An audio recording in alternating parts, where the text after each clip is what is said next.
Everybody knows that Buster has his. Okay, there we go. Okay, let's verify. Hey, we're going online a little early just to do tech checks and hang out. I want to introduce you to Sean, who's running the chat room. There we go. I see it. Look at those guys. Sweet. Man, I've lost a lot of hair. Did that update for you automatically, or did you have to refresh? I just refreshed, but it should update automatically. So let's just tell the chat thread people too. So refresh page if you don't see us. Okay, testing audio. Hello. Yes. Testing 1, 2, 3. He's on. Oh, it's on mute though. There, how about mute. that? How's that? Is that better? We're back on? There we go. Great. I make films for a living. Jeff, will you, Hi. Speaking. Tam. You know, so sometimes it's hi Tamrin, welcome. Guest 9005. That's my favorite kind of like internet thing, right? It's Yep. like, guest 9005. I have a name. You've been labeled. Yeah, good to see you here, Pam. So we're we just started up early because we were hanging out. We just finished lunch, and we're not going to officially start until go time in 12 minutes. But just wanted to make sure things were working. Also, Sean, we are we're on the studio set of my Urban Monk show, so these guys flew down to hang out. And you know, if you've ever listened to our stuff, Sean has a camera on him normally, and he's answering questions, but he's on audio only today because we've got all the cameras running through a feed. But he'll be able to take some of your questions and feed us and flag us down. And if we talk too much, tell us to shut up. We tend to rant a little bit. We do this for a living. We know each other. I like the way We've you all looked met. at me when you said that. Totally. Okay, I'll live with that. And when we talk too much. Yeah, totally. Audio good. Hi, Jude. Jude is 1571. Cool. Rick, hello. He says break a leg, Jeff. Oh. And, Out. I'm assuming they meant that in the Hollywood way, not. I'm not well, sure about I that. think they thought you had to like climb up on this high stool. That was true. This table's too high for me. So this is it looks like everything's working on my end, which I love. So nice. Oh my goodness. Love being early to things. Right? Totally. Unlike after breakfast this morning, Yes. we were late dropping my son off at school because he was taking a shower and he had to do his hair. I haven't had that problem. Listen, in you years. don't accomplish this This in doesn't like, just happen. 5. This is not like a 5-minute thing, okay? Yeah, no kidding. Hey, Brett. So when we start, I'm probably not going to be in the chat room anymore because it's distracting. I'm just going to hang out with these guys, but Sean's going to be doing it. So that's why we came on early, too, is just to be able to say hello and say, hey, we are here live hanging out. And Sean will be the guy that will kind of bridge some of your questions to us. And don't worry. Once we get going, we got a lot we want to cover. We really want to teach this stuff. And so when we come back around for questions, we'll try to get to everybody, okay? And if we don't get to you live, we will get to you somehow. Jeff was talking about this earlier, is, for the amount of times people say, hey, can I pick your brain on something? We've had a lot of that. And so today you get to pick our brains, right? What's left of them. What's left of them? Yeah, we've been at this for a while. My feed is a little blurry. Oh, there it is. Got it. You were just focusing on that. So I think it looks good. Yeah, mine got blurry for a second, but I'm sure he was just doing something. Well, that's when he was focusing. Yeah. The only thing I would say, Lorenzo, is that the desk looks a little bit skewed in this, and I don't know that. I'm nitpicking here. Well, because that's a side angle wide. It's fine. Unless you want to swap them I out. actually look a little heavy. It's If you'll get Jeff that looks, corrected. Jeff looks like he's maybe like 50. I don't know what, 53 maybe now. Yeah. It's like, we know that can't be. Yeah, true. somehow you've got me both a little heavy and aging. Not gracefully. Yeah, Not no, gracefully. no. There's something wrong with You'll your clean- camera. I yeah, used to have you'll so much clean hair that here. up. I don't get it. Hey, Raven. Tahira, hello. Yeah. So yeah, we're gonna try to go like 60 to 90. We have a lot. It just depends on the questions. We have actually a pretty ambitious goal to cover a lot of stuff here, and this is stuff that it's just never really shared anywhere. So for us, it's really important to, share the goods and at the same time, make it so don't get too far down into the weeds. So if we're getting into the weeds, let us know. But we live this, we do this, right? I mean, he's in the midst of production on, I don't know, 9 movies. What the hell are you doing nowadays? Yeah, insane. Yeah, there's 5 that are in production. 5 in production. Yeah. Or pre-production, I guess. 5 we're spending money on. Yep. Yeah, fair enough. Yeah. If you're spending Yeah, it's money on it, dizzying. it's real. Yes. It's That's it. dizzying. I get vertigo looking at your life. It's just like, whoa, what? Yeah. How? Well, he's a Pretty, deal really, maker. really impressive. He's a deal maker, right? He's a guy that he's not operating cameras all the time. Yep. Neither am I. I don't even know what to do with cameras. I took a test that says, and the lady who gave me the test says that I'm supposed to be working on 10 things at the same time. It's the way my brain works.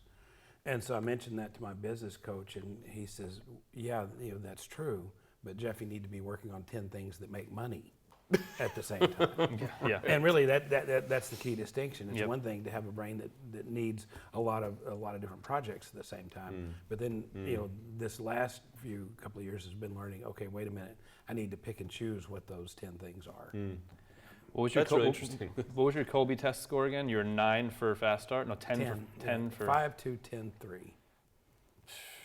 You're all over the map with Yeah. that. 5, 2, 10, 3. So identify the categories for people who are listening. So 5 is fact finder, 2 is follow through, 10 is quick start. It's kind of your entrepreneurial, and 3 I don't remember. It's so unimportant to me that I don't remember. I don't even care. But what was scary when I mentioned to Kathy Colby was it's like, okay, wait a minute. I start things very easily, but 2 is follow through. I'm not good at follow through. Yeah. And she's like, no, Jeff. What you're good at is you're good at starting things and getting other people to finish them. And because the reality is, I finish films and docuseries and projects every year, even though I'm a 2 on follow through. Well, there's people who do that way better than you, so let them do it. Absolutely. Let them do it. Have you done a Colby? I've never done a Colby, I don't believe. Guys, we're 5 minutes away from starting here. Just 6 technically. Hey, 6. I'm not seeing this on the YouTube channel. I know it's like embedded, but I'm just trying to see a couple things. There are so many moving parts on this thing, but I see it on the page, so we're good there. And we'll go from there. I'm a 3-3-9-3, so I've got the quick start thing. I got a little bit more follow through than you, but not much. And again, my whole thing is like stay in your lane. Just be good at what you're good at, and don't try to do the things that you aren't, interested in. There's a lot of things I'm not interested in. There's a lot of things that I do still that I'm not interested in. And so that's really about like scaling and growing your strength. What's weird is you're more productive. You do more than really anybody I know. So I can't reconcile that with your follow through low number. I got good teams like you. Like I got Yeah, people but that you execute. personally crush it. I march. Yeah. dude, he's got a serious work ethic. Just goes right at it. So Doesn't sleep. My dad went to Since- school in Germany. since we haven't Give me started- some more. Five hours. Give him some more. Someone said his mic isn't the guy in the light shirt, so I'm assuming that's him. So boost his gain or whatever a little bit. Thank you.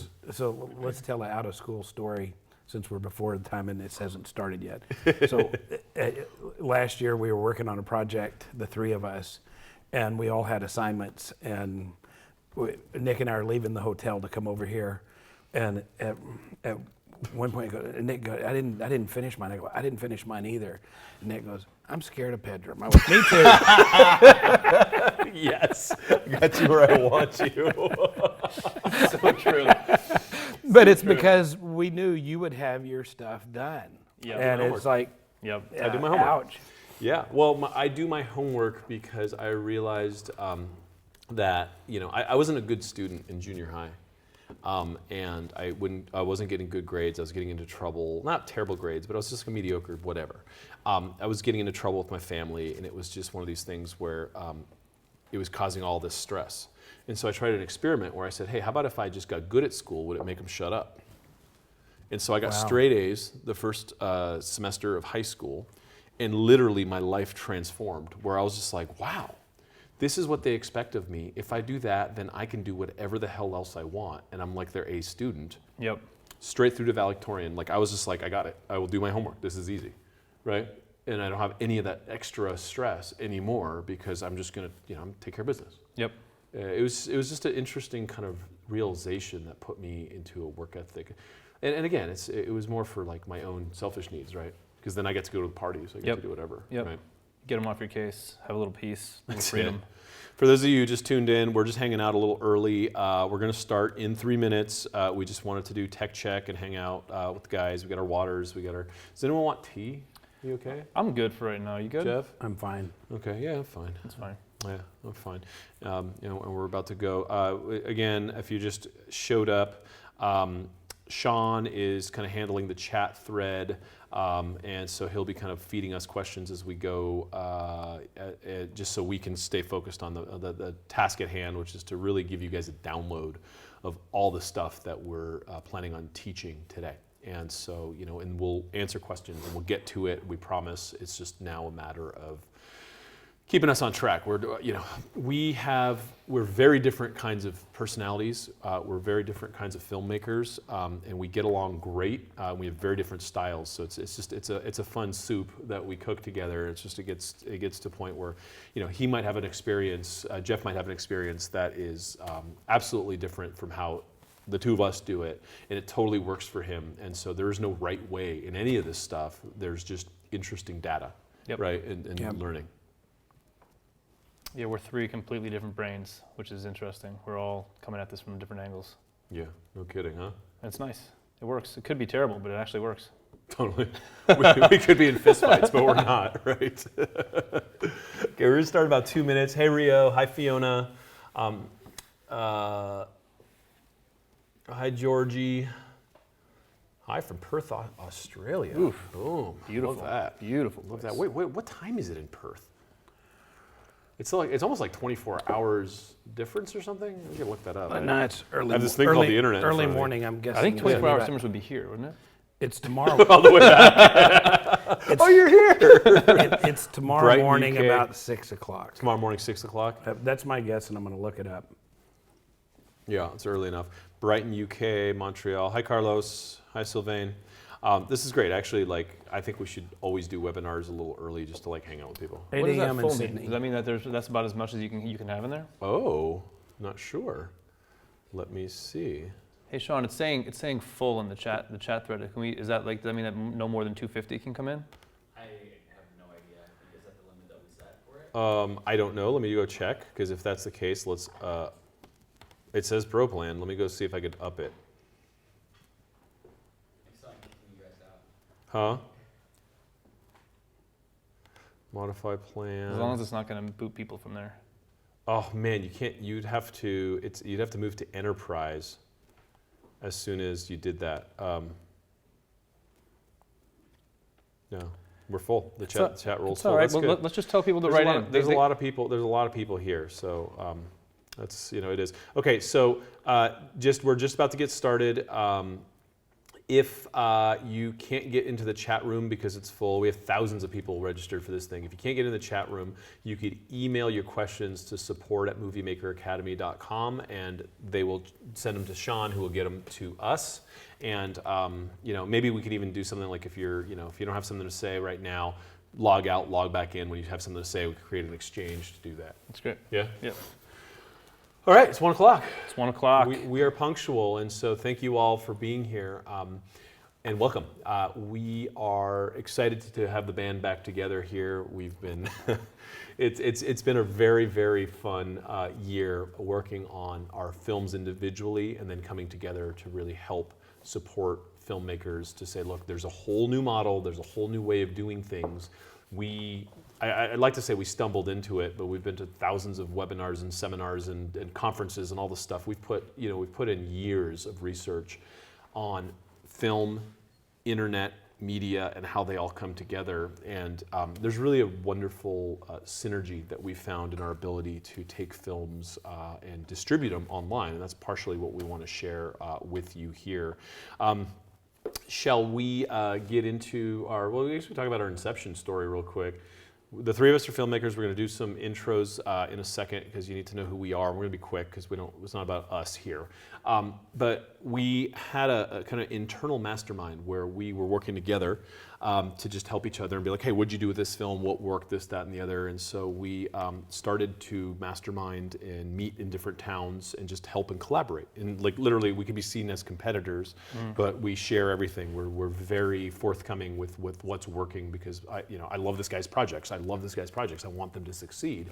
And then one day we did a mastermind. We rented a room, and it was like a cold, air-conditioned, crappy hotel thingy. And I look outside, and there's a cabana by the pool, and I said. And so we Yeah. just started, turning it into something that was fun and pleasurable. And we then, in that spirit, started to kind of talk about how we can share this more. And so that's why we're here. We're at the cutting edge of where digital film meets media and social media to distribute. And we're in an era now where film is just not the same. Film is not the same it used to be. It's decentralized. The internet is helping us with a model that is a gift economy. And I think it's a big, big thing. So let's just get into quick intros because some of you might not know me or Jeff or depending on how you got to this party. So please just jump in, Nick. My name is Nick Palizzi. I've made 3 films in the last decade. The first one was called The Tapping Solution. It's all about EFT. You might have heard of that technique of stress and pain relief. The second one's called Simply Raw. It's all about a 30-day raw food diet, taking 6 patients through that who had diabetes and just documenting their results. And the last and most recent is a movie called The Sacred Science, where we took 8 patients down to the middle of the Amazon jungle who had different types of illnesses and documented as they worked with indigenous medicines from down there. And the results were amazing, and it's just blown up into another really beautiful community. So. Really, really happy to be here. My inception story is a little bit funny. I did not go to film school. Actually, none of us went to film school. I think that should be put on the table right now. Nobody here went to film school. We figured it all out on our own by making contacts like these two for me, and having a mission that we were really, really passionate about and were willing to do whatever it took to kind of get out there. So. I see that in a lot of the communications we've had with you guys so far, that passion, that idea of there being this mission on your heart that the world needs to see, and that's how it all came together. I just figured out how to use cameras. These guys don't really touch cameras. I touch cameras a little bit more, but I never knew how to use a camera. I just figured it out. All this stuff is out there. There's ways of making it all happen, and we're going to show you a lot about that today. Right on. And I'm a big fan of his movies. Jeff Yeah, me Hayes. too. So my name is Jeff Hayes. I made I'd done production before, but I made my first documentary in 2004. It was a political film. Overstock bought it from me for $2.6 million, so it was like my first shot out of the gate was successful. The following year, I did a film called On Native Soil that we ended up selling to Lionsgate. It got shortlisted for an Academy Award. And so that bought me some credibility in this space that I was able to cash in on. My passion now is alternative health, and so I did a film Doctored and another one Undoctored, and bought and do things around the health space. Last year, in a great catastrophe, I had a crew embedded with the third-party candidate, Gary Johnson, in his campaign as he proceeded to be really irrelevant in this past election. So it was not my best project. It was a lot of fun.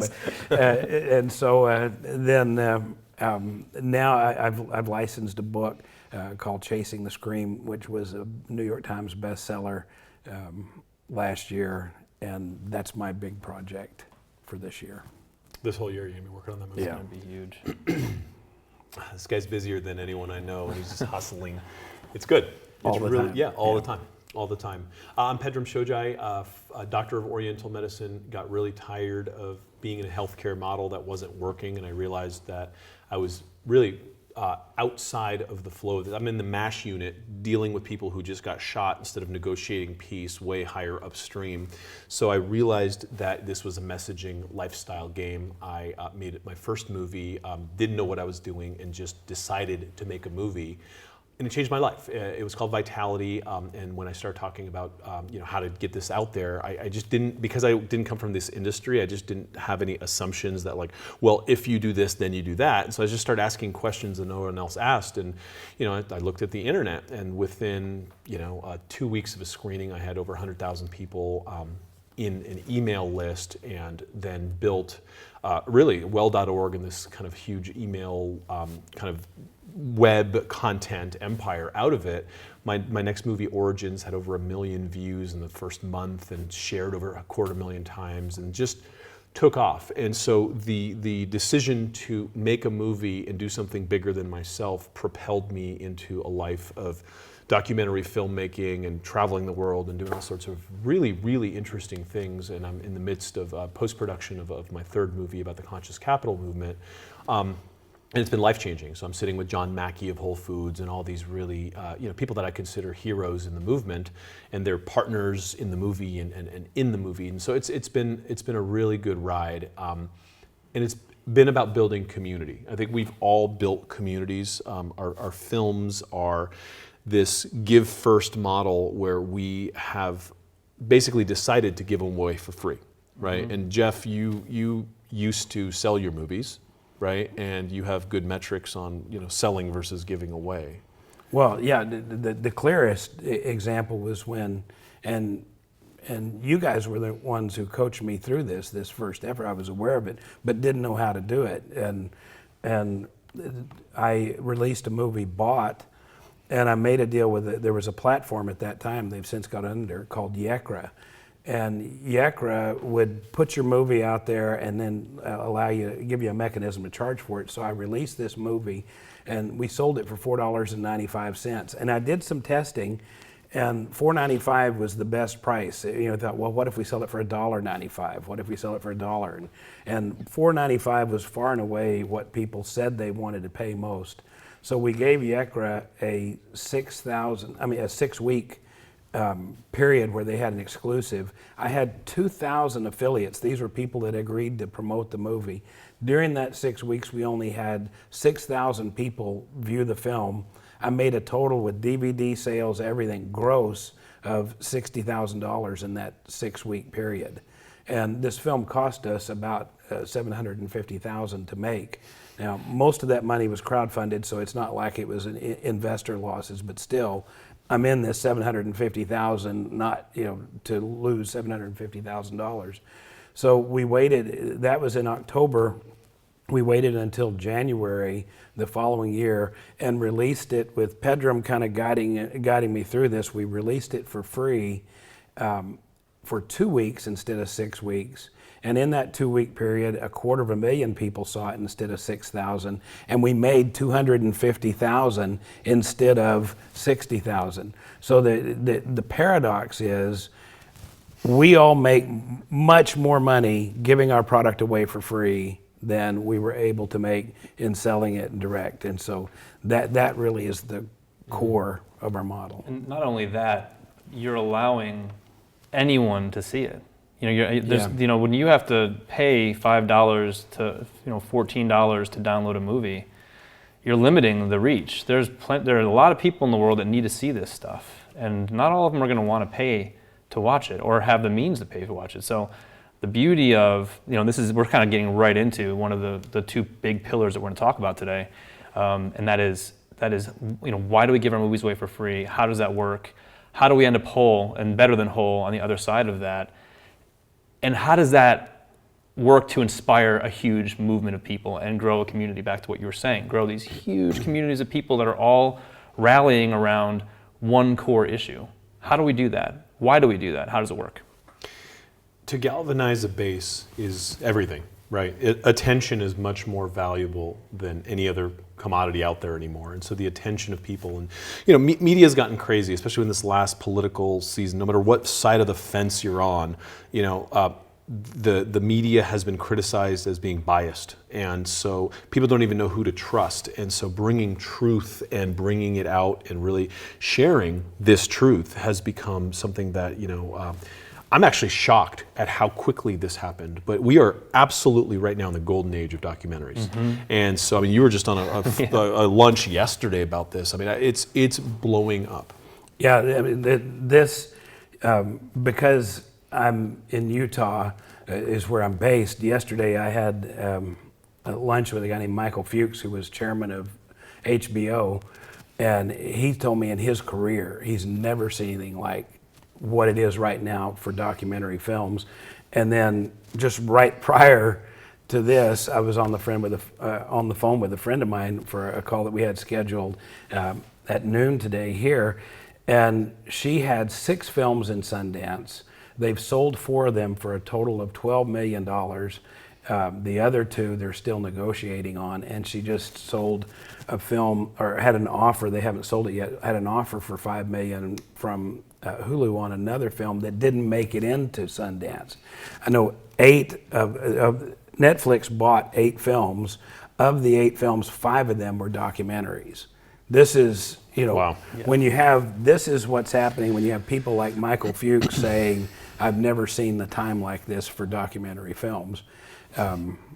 At the same time, I want to throw the number out. There were 12,973 films submitted to Sundance, and less than 2% made it. And so what we've put together is a safety net. There's a way to play this game that's not buying a lottery It's like ticket. lottery. Yeah. Yeah. It's instead there's a way to be in the film business as opposed to, and that's what has allowed me to continue to be in it. And that's what you guys launched me into. There's this perception that if you're a documentary filmmaker or just an artist of any type, you're probably, starving artist idea. There's just that meme. This is actually bringing in good business, good business practices, and so you can build a foundation upon which more films can be created. You can get your film out to the masses, make a living, and also create a marketplace for future work. I mean, there's a lot of things that come together here in a beautiful way, a harmonious way, like we were talking about last night. This is how the world is supposed to work. This is how nature works. Like, there's harmony. And if you do things right, if you're in alignment with what you're supposed to be doing, and you're going about it the right way, everything lines up. I had struggled with this with my first one because you spend a lot of money, especially when you don't know what you're doing. It's a lot easier to make them cheaper when you get it and you can kind of streamline. But you spend all this money making this thing, and then your inclination is to say, there's no way I can give this away for free because I got to recoup my investment. And so then I said, okay, well, did I do this for the money, or did I do this because I wanted to make change in the world? And I literally, like, my impetus for doing this, I left a posh doctor job, right, was to make change happen. So when I finally released that and said, look, let's make this about helping people and just releasing, it started to reciprocate. It started to come. But it didn't just magically fall from the sky. I went and learned how the science of how to do this and how the internet works and all this, and I worked into a system that made it successful. But now this model actually just, it keeps reciprocating, right? Because it is a gift economy. It's really important to understand that if you have a message that you want to share, if there's people that you want to help, and there's something that you're supposed to do, there's a way to do that, and there's a way to kind of fuel that dream, because you need money, right? Like you fund your movies. Like, you haven't picked up a camera in years, so there's people who are operators running these things called cameras that you don't really even want to touch. And so I want to pay them well. I want the movie to keep going. And frankly, my first movie funded my second movie. My second movie funded my third, and I got a pretty cool life, right? And it's because you have to make a living at this, or else you're just going to be a starving artist. And that's not fun. Well, so we talk about sustainability and everything, but sustainability in filmmaking, this, for me, this was the difference between the last film I sold to a studio was a decade ago, and this next film I'm doing, I will probably sell a good part of the rights to a studio, but I will never sell all the pieces of a film again to a studio. There's too much that's valuable that we want to hold on to, and that's what we can share and I want to get into it. I want to get into get this into free. I want to get into the free screening model, man. Great. This is where Let's do this it. is where Okay, it's at. so let's set the stage. So, look, you can learn how to do the technical elements of making a movie, and that's fine. There's plenty of resources. I've actually looked them up. Like I could Google how to light things. That's not what we're doing here. There's just no film MBA course, right? There's no one saying, okay, this is how you can actually derive revenue and make this thing go. So what we want to cover today is how to fund, make, and distribute a film. And the middle part, the make part, is easy when you have money. Okay, and so getting money is easy if you can show you have distribution and you know what you're doing. That attracts money. So really what we need to do is kind of turn this around, go backwards, talk about how to think about setting up an ecosystem around a film so that the film delivers and drives people to some action, whatever that action is, that you want to change the world, but also monetizes. And then investors line up and money lines up and sponsorships line up. So the money isn't the problem. The clarity in the system is really what we want to talk about. Quick kind of technical note, we are going to take questions at the end of the call. Sean is here. He's going to kind of help us with the chat room. We're going to just keep going, and if you guys get stuck and there's like a real kind of like clarity issue, Sean will just kind of wave us down and flag us for that and go. One more thing, if you can't get into the chat room right now, just send us emails. Just respond to the invite that we sent you via email, and we have people that'll respond and send your question over to Sean. If you can't get into the chat room, that would be the best way to get a question out to us and answered later. Cool. So let's start with distribution, huh? This is the big thing. And so, when Sony Pictures had this flub with their movie that was about North Korea, and then there was all these threats, so the theater said we're not going to cover it. Sony was like scrambling because they didn't know how to do anything with their movie. They didn't have distribution. And I'm sitting here laughing going, wow, I have bigger distribution than Sony. This is crazy. And so they don't have a list. And so building an email list, building an audience is a really important part of this. And so you either build, buy, or ally, right? And so you can grow a community. You could buy Facebook traffic and ads or Google traffic and ads to do it, or you can ally with powerful forces, .orgs, people who have lists to get this going. So I would love to just tear into our free screening model and just open up the kimono and share with you how this works so that we can then kind of layer how you have to think about this to actually make a successful film happen. Who wants to start? Great. Oh, and by the way, if we start like talking too much, maybe we have like a code word and just if we start talking too much.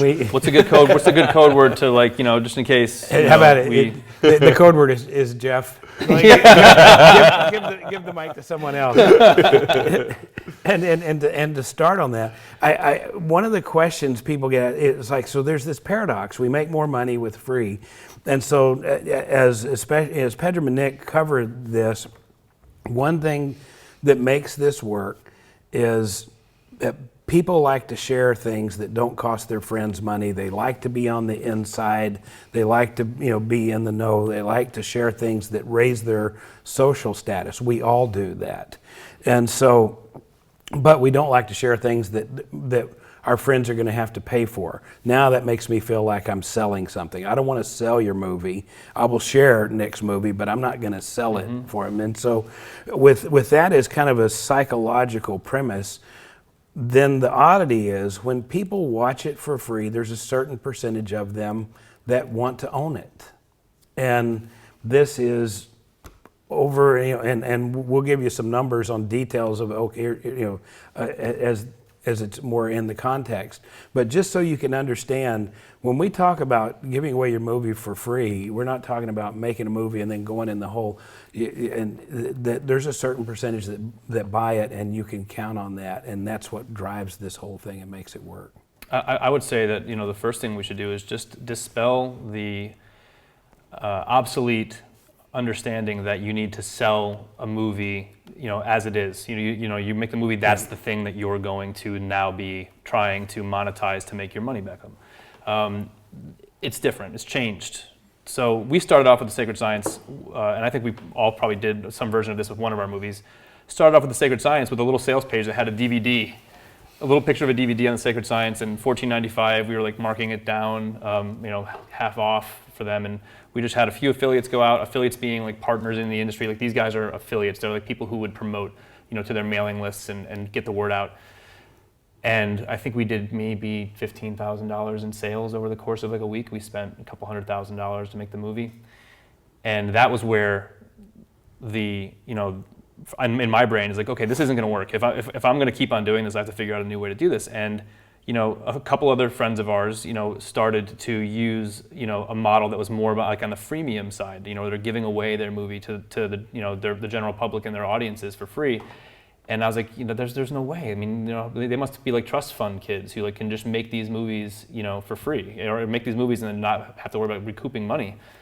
And then, just sitting down with a couple different, mentors in the space, I was like, wait a second, if we give the movie away for free, then you're creating goodwill right on the very front end.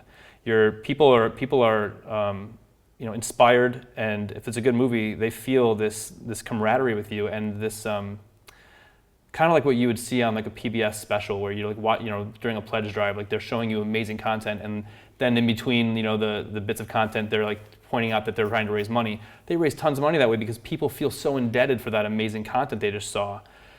That's sort of what we're doing in a interesting way. Like you're giving away so much value. You're giving away such an amazing experience to your people.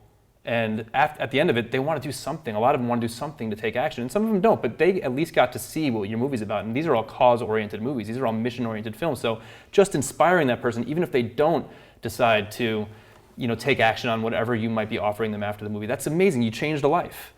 But then a lot of them do. It's amazing the percentages that do. It doesn't make any sense. I mean, at first it was like, there's no way that somebody's going to watch the movie and then want to buy the movie. Or they're going to watch the movie, they're going to want to buy this companion cookbook that we sell alongside the movie. They're going to watch the movie and just be done. But that's not how the world works. People who are watching, you guys are watching us. We're watching back. Like, we're human beings. We want to support one another. Everyone wants community. Everyone wants to put their hand up for things they believe in. And by doing it this way, you're giving your audience an opportunity to put their hand up and say, you know what? Yeah, yep, I want in. And whether or not, I was hoping for a cookbook today, or whether or not I see a cookbook and I'm like, oh wait, how can I support you?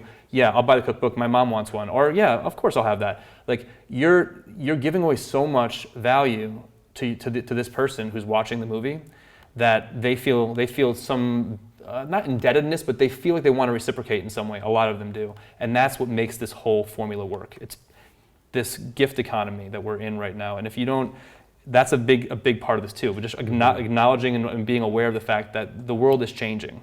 We're seeing it on every major social media platform. The gift economy is here, and if you can get on that wave, it's going to work really well for you. If you don't, then your projects aren't going to go where you want them to go. Yeah, and that's the hard part is there is this, if you remember Raiders of the Lost Ark, they finally redeem the Ark and they're walking through this warehouse with just boxes and boxes of stuff, and the Ark of the Covenant is getting just shoved into this thing. That's what movie archives look like. That's what you go to the big talent agencies, you go to all these places where these scripts are, even bought movies. I'd say maybe 50% of the movies, the scripts that are bought don't even get made, if not more. And so you want your movie to see the light of day. Would you put that in someone else's hands, or would you take initiative and be kind of the keeper of your own domain? Yeah. I made a mistake. I signed distribution deals for my first movie, and I had this amazing thing that was transforming lives, and I basically became like a hands-off third party, and we couldn't even question them on their accounting without having to go through all sorts of loops, and this distributor's just shut up, I got it now. And it was incredibly disempowering, right? So I have this thing that started a movement, and then I said, okay, well now I'm going to give it to them. And look, I wanted to be on Netflix, I wanted to be on iTunes. There was all these things that were cool. I didn't know how to negotiate that. So you could negotiate carve-outs now, where you say, look, I will keep my screening rights for my website, and these are my terms, and I'll take half the money. I don't care, so long as I can keep using this asset as a machine, because this asset is it's the tip of the spear into a messaging vehicle that then becomes a movement, right? And so for me to use this to kind of be the tip of the spear, it's okay, so I opened up a number of narrative loops. In my first movie, it was like, it's about diet, exercise, sleep, and mindset, and how do you balance these? So then after the movie, we had a survey made to kind of get your own vitality score, and people are like, wow, yeah, I suck at sleep. So it's like, here's some sleep solutions to help you. And so you create this ethical chain of problem solution in a way that actually serves your audience and your viewer, and you're making the world a better place. Like, people aren't just like, I don't need to, it's fine, you tell me I can't sleep, I get that, now what? Well, here's 10 things that we researched that can make that happen for you. And that, I think, is part of the ecosystem that needs to be there. It's not just about entertainment anymore. It's about addressing people's problems and the world's problems, because Lord knows the world has a lot of problems, and that's where documentaries are really thriving right now. Is we're putting cameras on things that we just don't want to tolerate anymore, things that we think are beautiful, things that we think are unjust, and documentaries are really transforming the consciousness of humanity. I love making films. I think it's interesting how the conventional model of film distribution is it's a one-way conversation, and it's only about a 90-minute conversation, and then it's over. Hope you enjoyed it. This is the beginning of the conversation. We're making movies as the beginning of a conversation. The conversation continues into the future, years into the future, and we're trying to dial in who our people are and what they want, and identify that through the film, open loops like you said, and then continue to nurture different types of folks that watched the film for different reasons over the course of, it could be a lifetime of communication and just community building and just developing this relationship with the viewer, as opposed to it just being, went to the movie theater, watched that movie, it was great, okay, next. It's like, no, these are movies that make movements.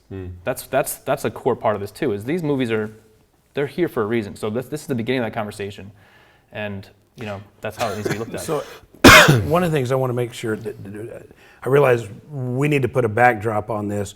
We coached some people last year, and in one of our conversation in coaching these people, I was stunned. There were a number of them, and it's like the documentary world is overpopulated with them who were not comfortable making money. Who really, if you remember, the discomfort is like, and so up front, I want you to know I have two business goals with Jeff Hayes Films. Number one, I want to make a profit. Number two, I want to make an impact. And I don't want to make an impact and not make a profit, and I don't want to make a profit and not make an impact. I'm not saying you got to live the way I live. I'm just saying this is the rules at my place. I want to do those two things. That allows me to stay in this. So the reason I wanted to say this early, if that's your issue, please try to get comfortable with it. We're going to talk about, we all make a lot of money making movies. We have figured out some ways, and so we're going to talk about things, community, but it evolves into email lists. We're talking about back end.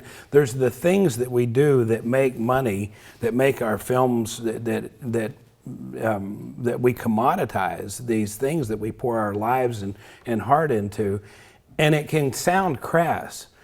I think hopefully you know enough about us if you're watching this, that you know us from one place or another, that that we're not captains of industry stepping on the little people. Let's go crush some more small people today and load our bank account. But we have learned a way to make money. So if you feel a cringe on gosh, these guys make a lot of profit, or they when we're talking about the mechanics of it, it can. Sure. But just know that this is the fuel that allows me to address issue after issue after issue. I am declaring war on the war on drugs this year. I think it's bad for people. I think it's bad for society, and it's my issue. It doesn't have to be yours, but I guarantee it's going to require a lot of money to do what I need to do with that. And so I have the skills to both raise it, to earn it, to get the money back out of it. This is, if you have an issue that you've been called to promote, please get comfortable with the idea of the crass part of making money, and also excuse us as we talk about the details of it, because that's what we want to give you, is the value of how to do this. Well, it's sort of the antidote to the poor filmmaker. It's like, Yes. this is how you do it the right way, where you have maximum impact and you actually can feed yourself. Yeah. to God, fancy that. There's also some other things that happen. When I made my first movie and then I took the extra footage and realized that people wanted that and then created all sorts of other resources from that, it became a tool for some wonderful, wonderful things to grow my website, my domain. Jeff just did this kind of unediting thing where he took footage and then created a docu-series. How much did you clear last week? All right, so now we're going to get crass right out of the man. gate. Yeah. But yeah, we took raw interview footage From the documentary Bought. and other documentaries I done. So there was a compilation of footage, and I shot a few interviews, but our costs on this were very low, and we did a docu-series out of this, and in the 2-week period, showing it for free, we ended up with 8,101 people bought, and we did $1.6 million in sales in 2 weeks. Amazing.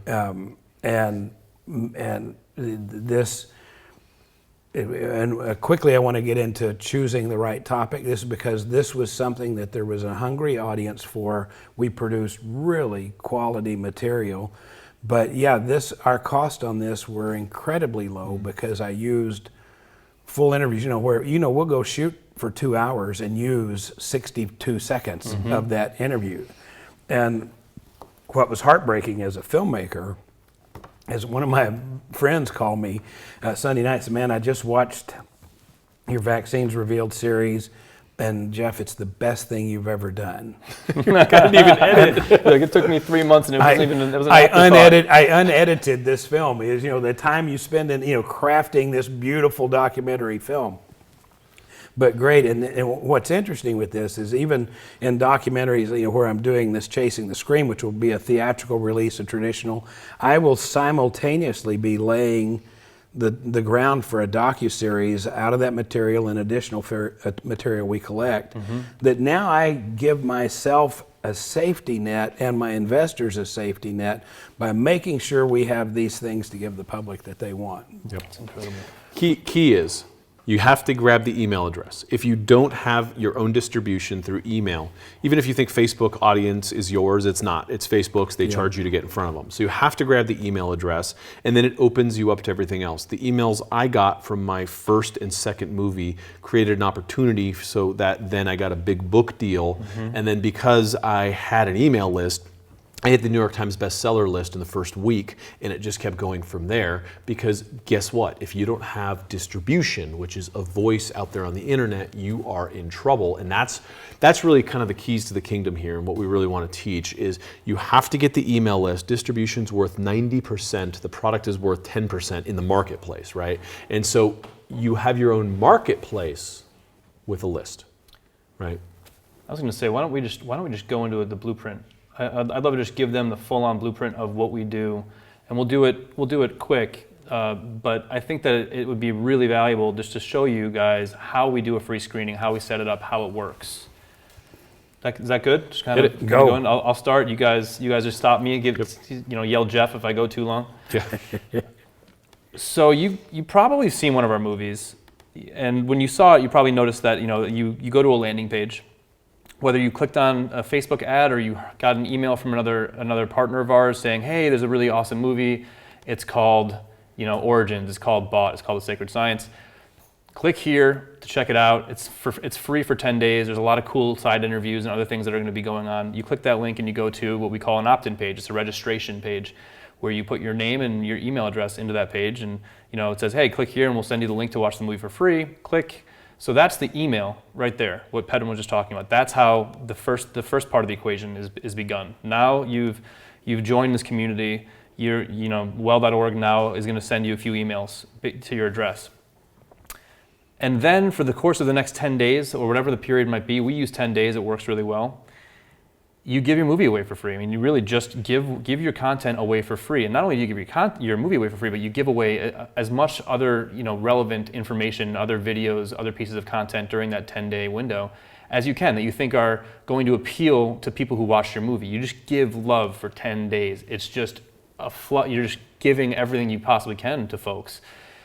And that builds a conscious army. I mean, that builds this movement already around your project. And like we've said, the numbers, like you can in 10 days go from having no mailing list to having a 200,000 person email list. And talk about being able to going from sort of a film that was made without much force behind it to a film that now has a movement of 200,000 people behind it. That's what we're talking about here.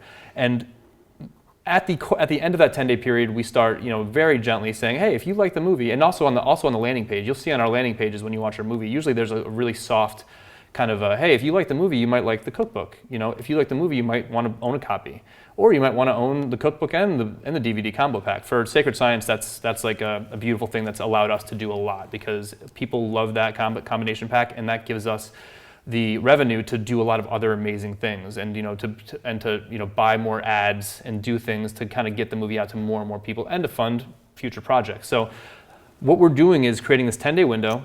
A partner sends, Pedram will send to his email list saying, hey, the Sacred Science is, screening for 10 days. Now you click on that link, come into this funnel, we call it. It's an autoresponder sequence, where you're getting every day, hey, check it out. Here's an interview with, ours is about shamanism. So here's an interview with a shaman from Ecuador. You want to check it out. It's got so much wisdom in it. Every day there's a lineup of things for you to enjoy and to dive deeper with. And we do offer things very, in a very classy and non-obnoxious way on the page and also in an email follow-up. And then that's the beginning of the conversation. I mean, that's, in a nutshell, everything that happens after that is, that's community building 3.0, which we can get into some other time, but that's how it starts. That 10-day window, you give your movie away for free. If you do it the right way, you set it up, you have your pages the right way, you have your messaging tweaked, you know who your audience is, you're teaming up with the right partners. And we could talk about Facebook advertising some other time too, but you have, if you're dialed into your audience on Facebook and you know who to be trying to put your ads in front of. If you do all that right, and it isn't really that difficult once you know what you're doing, then you can create a movement in a matter of a week or two around your film. And that's, talking about going to film festivals. I've done film festivals, Hayes has done film festivals. It's night and day. You leave that situation and now you have a business, now you have a movement, and you're going into the rest of your year, the rest of your decade with a head of steam, and more future projects and getting the message out around the film that you made. I had this Hollywood film consultant person trying to help me with the Origins movie, and she was, she's like, we should do an Academy run, and we should get it into some of these theaters, and we're going to do all this stuff, and we're gonna crush it. And I said, what kind of numbers are you talking about? She's like, look, if we could fill a theater, it would be amazing. And I said, how many people go to theaters? She said 300. I said, I just had 16,000 people see the movie this morning. And I just finished breakfast. Mm-hmm. Like, what are you talking about, 300 people? Like, I don't even understand your math. And it's kind of Wizard of Oz in some ways. It's just like, I say this movie is good, right? And who is the person who says this movie is good versus the audience? And so going directly to the audience, going directly to the people who care about what you're talking about, and leveraging that sentiment to then take their story really, and championing their story to then be able to help tell that for them, through them, in a way that they can go, yeah, I feel that way exactly, share, right? Yeah. And so you help give them a voice. You said, what is it? You find the people who don't have a voice and give them one? And give them a voice. And there's a couple of things I want to make sure that we cover. There's tools for what Nick was describing. We build our websites on WordPress. There's when he mentioned an autoresponder, all three of us use Infusionsoft, and Infusionsoft.com, and there you can set up these autoresponder series. And then I use Vimeo, is what we Vimeo Pro account is what actually plays the movie, and it's what, $500 a year or something. This used to be less. You could spend $200. You could spend $60,000 showing a movie over a 2-week period for bandwidth, and now there's no bandwidth charge. So these tools are all out there. And when you look at the call I was just on while we were trying to get mic'd and I was trying to finish this conference call, this friend of mine who distributes films theatrically has a client who spent $2 million on a movie, and it's a great movie. she was interested in distributing it, but when she found out he spent $2 million making it, she goes, I actually need you to talk to Jeff Hayes and let's see if we can figure out an alternative strategy, because documentaries generally don't sell that for that much. And You're upside down, dude. yeah, and so he's got $2 million in a film that the odds are they're not going to pay him that much for the film. So, but if you look at the oddity of that, is the alternative way of distributing is become the most profitable way. It's like, oh, you're in $2 million. You know, don't talk to Sony, Lionsgate, Fox, Searchlight. Talk to some guy you've never heard of, Jeff Hayes. You know, talk to Pedram, talk to Nick. Why, you know? Well, that's the thing about all of it, right? Is you said what the top grossing for sale in Sundance. What the top documentary took $5 million this year. Yeah, so it's not. And so this is not box office gross. This is what's called a negative pickup, when a studio says, "I like your movie. I'll give you an advance. I'll take it. You sell me the movie," and that set the record at $5 million. I'll do that this August with my first couple weeks of this launch. They're Our ecstatic model over works that, by the way. I mean, it's in Variety, it's in Hollywood Reporter. New bar set for documentary purchase price at $5 million. These guys are, and you will quietly go do that on your own and still own your film. That's it. And then use that to fill all of this other ecosystem of supporting people. Here's a piece of this that I think is really important to understand is the internet is filled with a bunch of crap. The internet is filled with a lot of, coconut smoothie recipes and all the stuff that is just like blah, blah, blah, blah. When you take a beautifully produced piece of work that you've put love into, you rise above. When you rise above, then people say, wow, that was really valuable. Thank you for that, right? And one of the things tactically I want to talk about real quickly is it's really important, I just want to emphasize, is to embed the movie on your own web page. Because if you're not sending the traffic to Vimeo and all this, you have all this real estate on your web page where then you could say, hey, sign this petition, buy this thing, do this, whatever your cause is. But when it comes to your real estate, you can control the message and do things and get people to share it and like your social and all that. But there's also this thing called retargeting. So you set up a tracking pixel on that page. So now you know the people that showed up on that page, you know how long they were on that page, you can track how long they stayed and visited, and then you could create custom marketing campaigns to say, hey, here were the people that sat through the whole movie. Let's now give them some follow-up footage. Let's give them this, let's give them that. And we've 75 people we trained last year. We finally decided that we can't do this alone. We have a certain amount of bandwidth. I've been working on the same movie for over a year and change, and it comes out this August. So I can only put so much throughput through my system. And frankly, I don't want to work that hard. I got kids at home, right? And so we decided that we were going to help filmmakers understand what it is that we do so that we can train this next generation of filmmakers to have the chops to go out there and be abundant and make money and get these messages out and really be kind of prolific in a model that we've really I would say not mastered, because tomorrow something will happen that shifts and we all have to shift and be agile. This world, like what we did last week, is no good unless you're moving with it. But we've gotten pretty damn good at this thing, and we've taught 75 people last year who have been crushing it, really, and have had successful launches and have movies moving in the right direction. And so just so you know, this is something that, I wasn't a filmmaker, none of us were filmmakers. We had to learn things, and we went through this huge growth curve to figure out what to do, what not to do, wasted a lot of money. And so what we've been doing is really trying to help you not have to go through the same pain and get to the end result way sooner, right?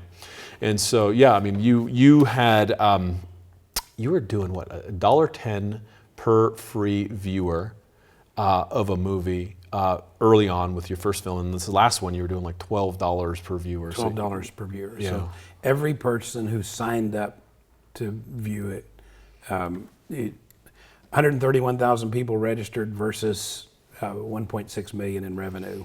So That's about insane. $12 by giving something away for free. Yeah, that's amazing.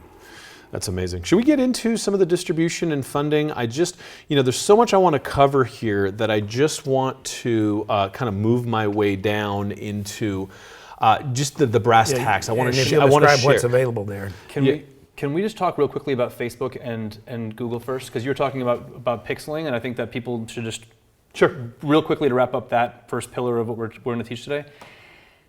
So Facebook has a bunch of tools that are relevant and very useful when you're trying to figure out not only how to market your film, but also to test the concept early on. So we're not going to go into that right now. How to figure out whether your film is got an audience or whether the concept is strong. But you should just be aware of the fact that there's a lot of, and we've alluded to it, there are a lot of free ways to get good data on who your people are, and it is extremely important to do that.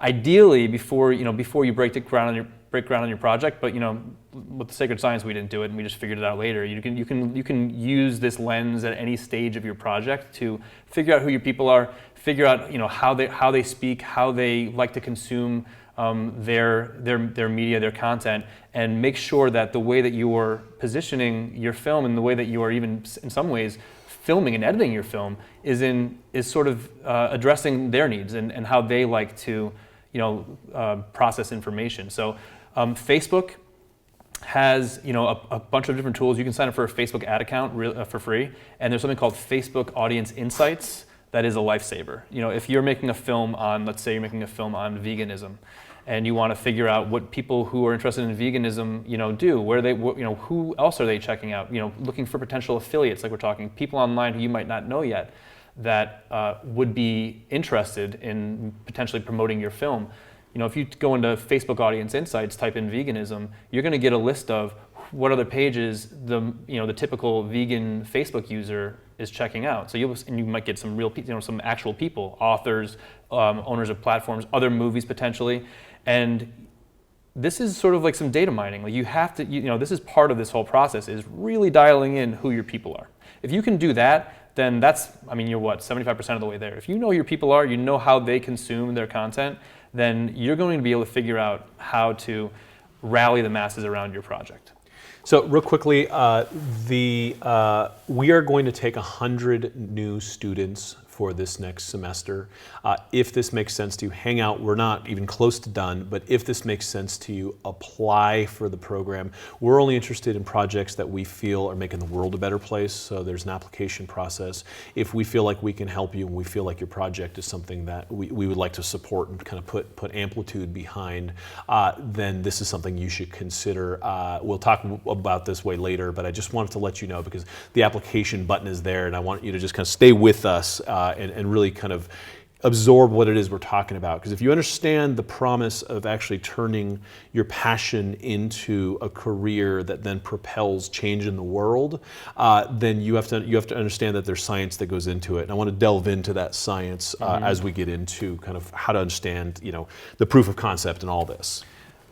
So with this, so backing up a little bit, last year, what started as our pool meeting, we started jokingly calling it the Rebel Alliance, and we're these three rebels meeting by the pool. And as we started talking about it, the vision was okay, what would happen if next year there's 100 of us gathered around here, and we're all standing back to back, and we're going to take over the world. It's literally, and so from that little idea, I didn't realize how much work would be required. But Pedram is a very organized thinker. I'm whatever the opposite of organized thinking is. I'm the opposite. And Nick is a workhorse.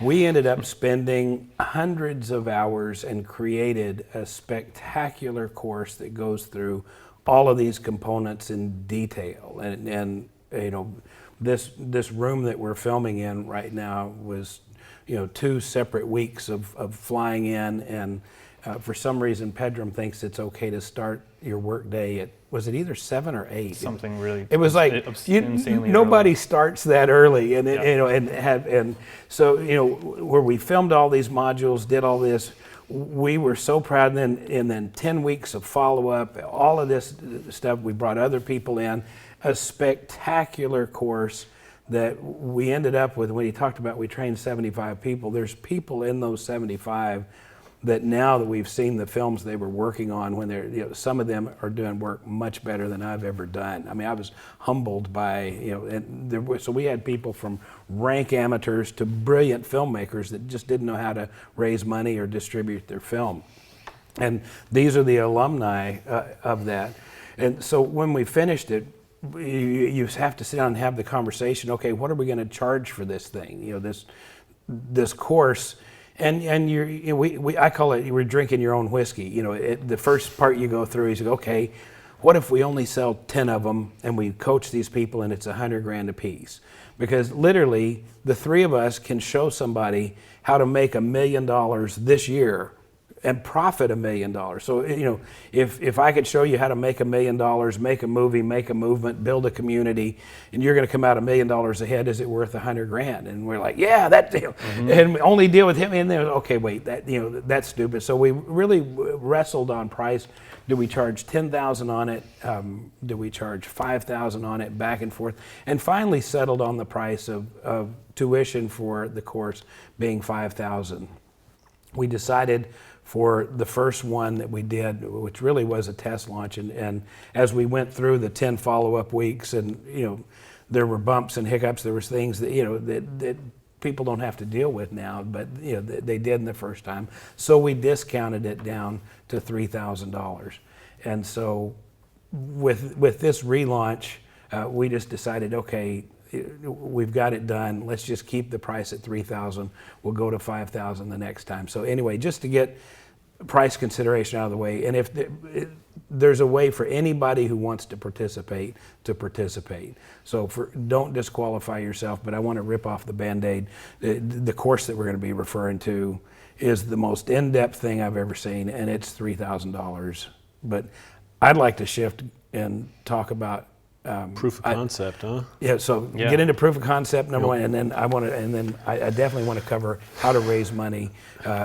I will give you in a little while more information on how to raise money through either crowdfunding or from investors that will be so worth, we want this afternoon to be absolutely worth your time, so I promise to deliver that before we're done.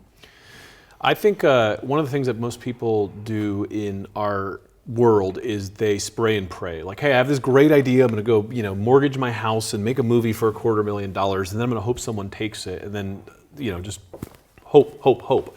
And so we live in a world right now where you have to understand that the research is available to you.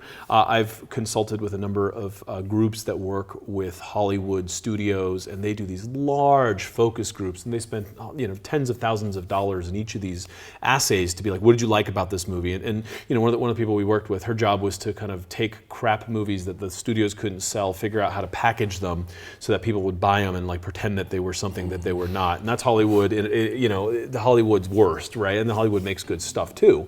But so you have to understand what your key objectives are, who your audience is, and then really understand that the way you can look at micro-targeted assays, whether it's memes, blogs, whether it's just little stories or interviews along your subject matter to see how people are responding, what they're responding to. Find the groups. Who's talking about this? What are they saying? What language are they using? Who are the big people in their industry, and who are the people that are the key voices that people have affinity for, because maybe they might be in your movie, right? And so you start to really understand the landscape of where you're at. And then the question is like, okay, there's about 19 food movies out right now. If you want to make a movie about food and organics and soil, what are you saying that's different? What are you saying that either adds to the conversation or goes against what's been the conventional wisdom? And really look at positioning your argument to really move things forward. So what that means is, if you want to make a movie about food, go watch all the movies about food. Find out what has been said. Find out if there's, yet another argument from another angle, or are you making a food movie for conservative Christians? Are you making a food movie for vegans? And find an angle that then you can target your kind of core audience with. Because one of the biggest things we had to dispel early on for a lot of our students is like, well, who's this movie for? Everybody, the world. And I felt the same way. I made this movie for everybody. Who wouldn't like right? this? Yeah, and that's just not reality. There are target demographics that you need to go after, and then from there, hopefully, yeah, man, it catches fire, and people's like, you know, he calls me during one of my launches. He's like, dude, my mom says she's a fan of yours, and that I should look into this Pedram Shojai guy, right? And then like that to me is just So like. good. Three rungs removed because my stuff traveled beyond my target. Like his mom wasn't my target audience for that thing. Yep. And so that happens. Like I pray for miracles, but I don't plan for them, right? So you have to set everything up right to do your research and really understand what this is before you go in. And that's a methodology that is just, I don't know, 2 weeks, 3 weeks of work. But if you're going to go spending money making a movie, and you can make a movie for as little as $10,000 with an iPhone, but the point is, you're going to put a year of your life into something. You better damn well know it has a plan and a trajectory. And that's where when we get into funding, if you're asking anyone for money, they want to know what you're doing with their money. Yep. Proof of concept. I mean, it's one of the most important things, if not the most important thing in this business, in this type of business. If you don't have a solid concept, if you don't have a solid audience, then it doesn't matter how pretty of a film you make.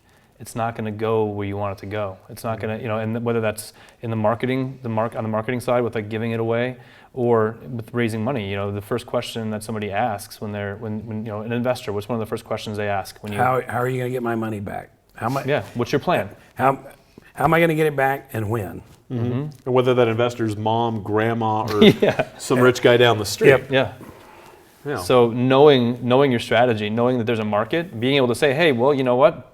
Check this out. Our film already has an existing audience that's craving this information of 100 million people, or 5 million people, or 100,000 people. But being able to just give real numbers to someone and say, we have an audience, we have them dialed in. It's both of you guys have gotten sizable advances for writing a book, and you walk into a publisher, they are not. You're a wonderful guy. They didn't give you that advance because you're a wonderful guy, and the book deals that Was it for my pretty hair? It's not for it's because the list you walk in, and a publisher knows I'm safe making this bet because he has already built his community. That's so that not only plays out for publishers, but it plays out for you. I have the security in me making another film is knowing that I have built a list I can add to that list, that we have the distribution list in place. Well, and so if you have a health list, then all of a sudden you want to make a movie about tattoos, you have to understand that list isn't necessarily going to cross over well. And so it's like, okay, if you have several lists, that's one thing. So I started with a health list. And then from there, I did a movie that was where health and environmentalism meet. So I bridged my health list into another conversation, and then brought in Friends of the Earth, the Environmental Working Group. I brought in all these .orgs and brought a huge party together. And then my next movie is about conscious capitalism, because so I'm taking now this narrative journey with my audience and saying like, yeah, health is a thing, but where you spend your money is actually influencing your health, and this is the journey we're going on. And so learning how to keep a conversation going with your list. And migrate them. But also, it's like, so you have a movie, like I have a movie coming out in August. My last one came out in late 2014. I haven't been silent, right? And so what you do is once you build this list, you build a conversation that's ongoing, whether it's through a blog, whether it's through a podcast, whether it's through mini videos. And the thing is that most people don't understand about the internet is everybody now has a channel. The only difference between my well.org and say ABC is the amount of viewers, right? I have the same technology stack basically that I can just syndicate and get out with Facebook Live and all this stuff. So it's really about hey, what's this guy saying? Right? Yeah. He inspired me, and he keeps bringing me good things. I trust this person, right? And so that movement building has a lot to do with narrative and continuing the conversation forward. And I think that's a piece where it's like, hey, haymaker, done. Yep. That's not how movies work anymore. It's a ecosystem. Yep. Well, the main thing I gather from that, and it may be my ADD, but I think you said I need to build a tattoo list. You have to build a tattoo list for sure. I'm pretty sure that was that was. I don't know if I can promote that movie for you. Yeah, we could try to find an angle there. So let's loop this in with marketing, because we already talked about affiliates, and you got to get affiliates to help support you unless you have more money and you already have a list, right? Build, buy, or rely. So so I got a number of .orgs to support me. He has everyone in the shaman space that loves his stuff. My urban monk list supports his stuff, and so there's affinity there. And it's really about who already has a relationship with the people you're trying to reach. And then making this movie for them, right? You want to be their evangelist. It's like the one thing you want to share is something that you already agree with, right? And so if you're adding to the conversation, people say, yeah, this is what I've been saying. Yeah. It makes a big difference. Huge difference. So do we want to get into the granular aspects of how affiliate tracking works? I mean, basically, there's software for this. Yeah, we talked about it. Infusionsoft we use. Yeah. There's a couple of other platforms that are relatively inexpensive, and it's all pixel based. And say Jeff promotes the Sacred Science. Well, he gets his own link that has a special code on it that drops a pixel on the viewer's page. So I know that anything that viewer does afterwards, any sale that might be driven, it's going to be allocated to him. So he's going to get a commission based on that. So it's affiliate marketing. A lot of you probably have heard of it, but it's really simple. You form partners with people that you would also probably like to reciprocate, because it's the bought audience that for Jeff's film, the Sacred Science folks got an email about that too. So it's a way of it's a two-way street. You find partners that you would like to promote too at some point down the road, and you just have this affiliate arrangement where their community loves your stuff. You have the ability to track sales back to that person, so that the traffic they send you will have some commissions attached to it, and vice versa. So it seems a little complex maybe sometimes, but it's really not. It's a very simple platform. Infusionsoft gives you your own links for your affiliates. You just send them over to them, and then they can just promote whatever you have going on. Yep, it's really, like, none of us are tech guys. It makes sense.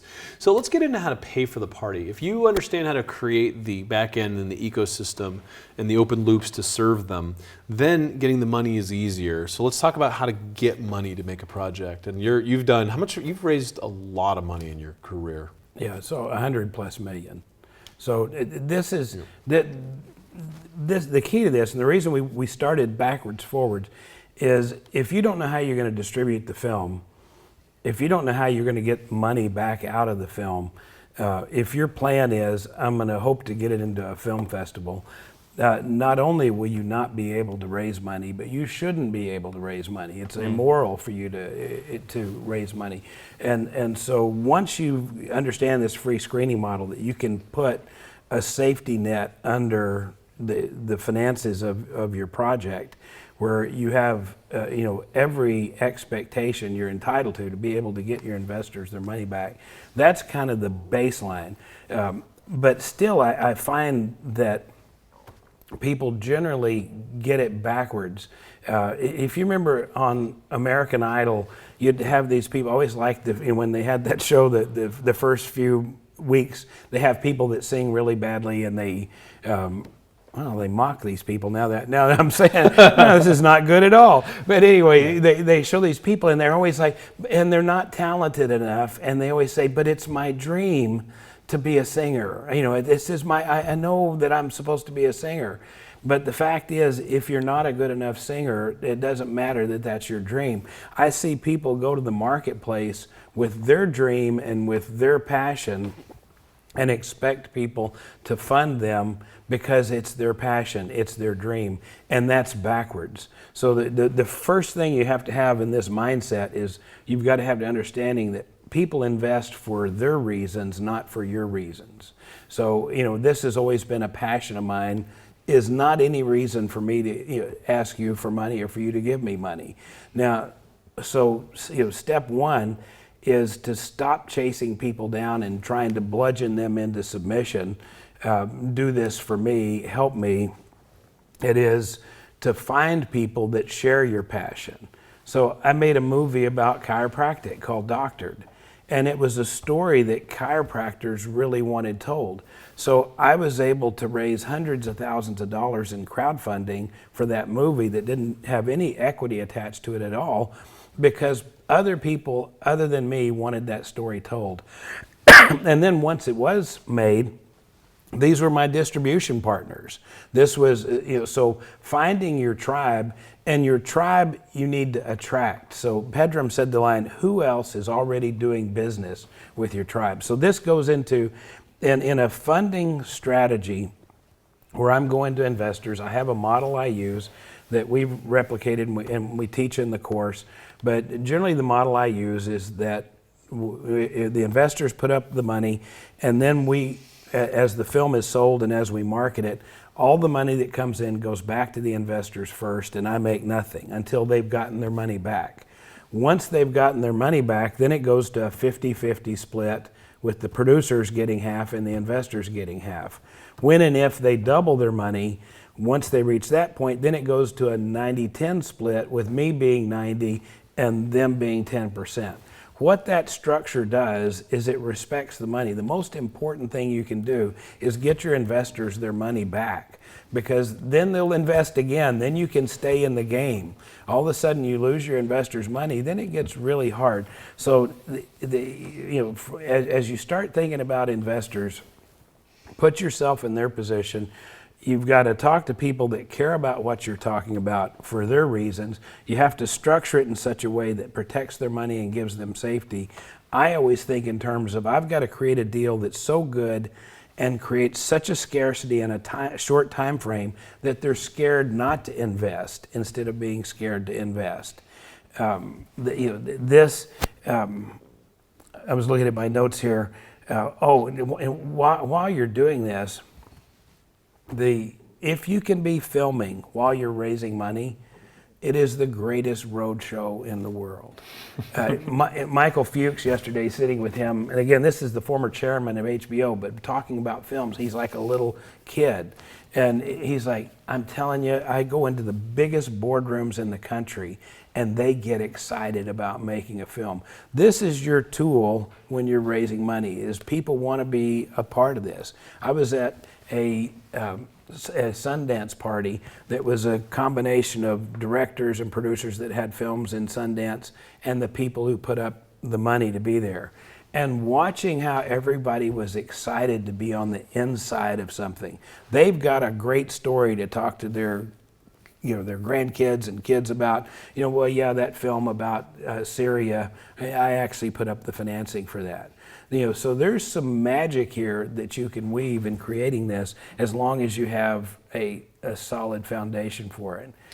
Have I got time to cover crowdfunding? Yeah, I was just gonna ask you. This is awesome, but this is more like the conventional style of going out and just making it known and playing on the need for people who have the funds to get involved in something they care about. But you're the master crowdfunder. If there's a crowdfunder in the filmmaking world that gets credit for starting that, it's you. You've been doing it for a while and you do it so successfully. How let's just talk about crowdfunding. Yeah. So I wanted to cover that from a traditional investing standpoint, because I still do raise money from investors. But the rules are the same. People think for some reason, crowdfunding, now I can do everything wrong and I'll still get the money. And so it's not, the principles hold true. And the principles that we talk about is people do things for their reasons, not for your reasons. You got to gather people that are passionate about your subject, and they're not passionate about it just because you bury them in a blizzard of words. And so crowdfunding, if you'll go to one of the best resources that I can point you to, if you go to Forbes.com and search my name, Jeff Hayes, and there's no E in Hayes, there's a great article. Everybody always sticks an E in there. I did that for a long time. Yeah, so if you'll search for my name and spell it without the E, it'll pull up an article on crowdfunding that I think's got really 14 key points on crowdfunding that I didn't hold back. I really gave them some key pieces of what makes it successful. The main platforms are Kickstarter and Indiegogo. I used to like Indiegogo a lot better than Kickstarter. Now, for my purposes, they're virtually the same and interchangeable. The biggest thing you have to know about crowdfunding is there is no crowd. And this was, it's BYOC, bring your own crowd. And many people got mad at Kickstarter at the beginning. I put my project up on Kickstarter and nothing happened.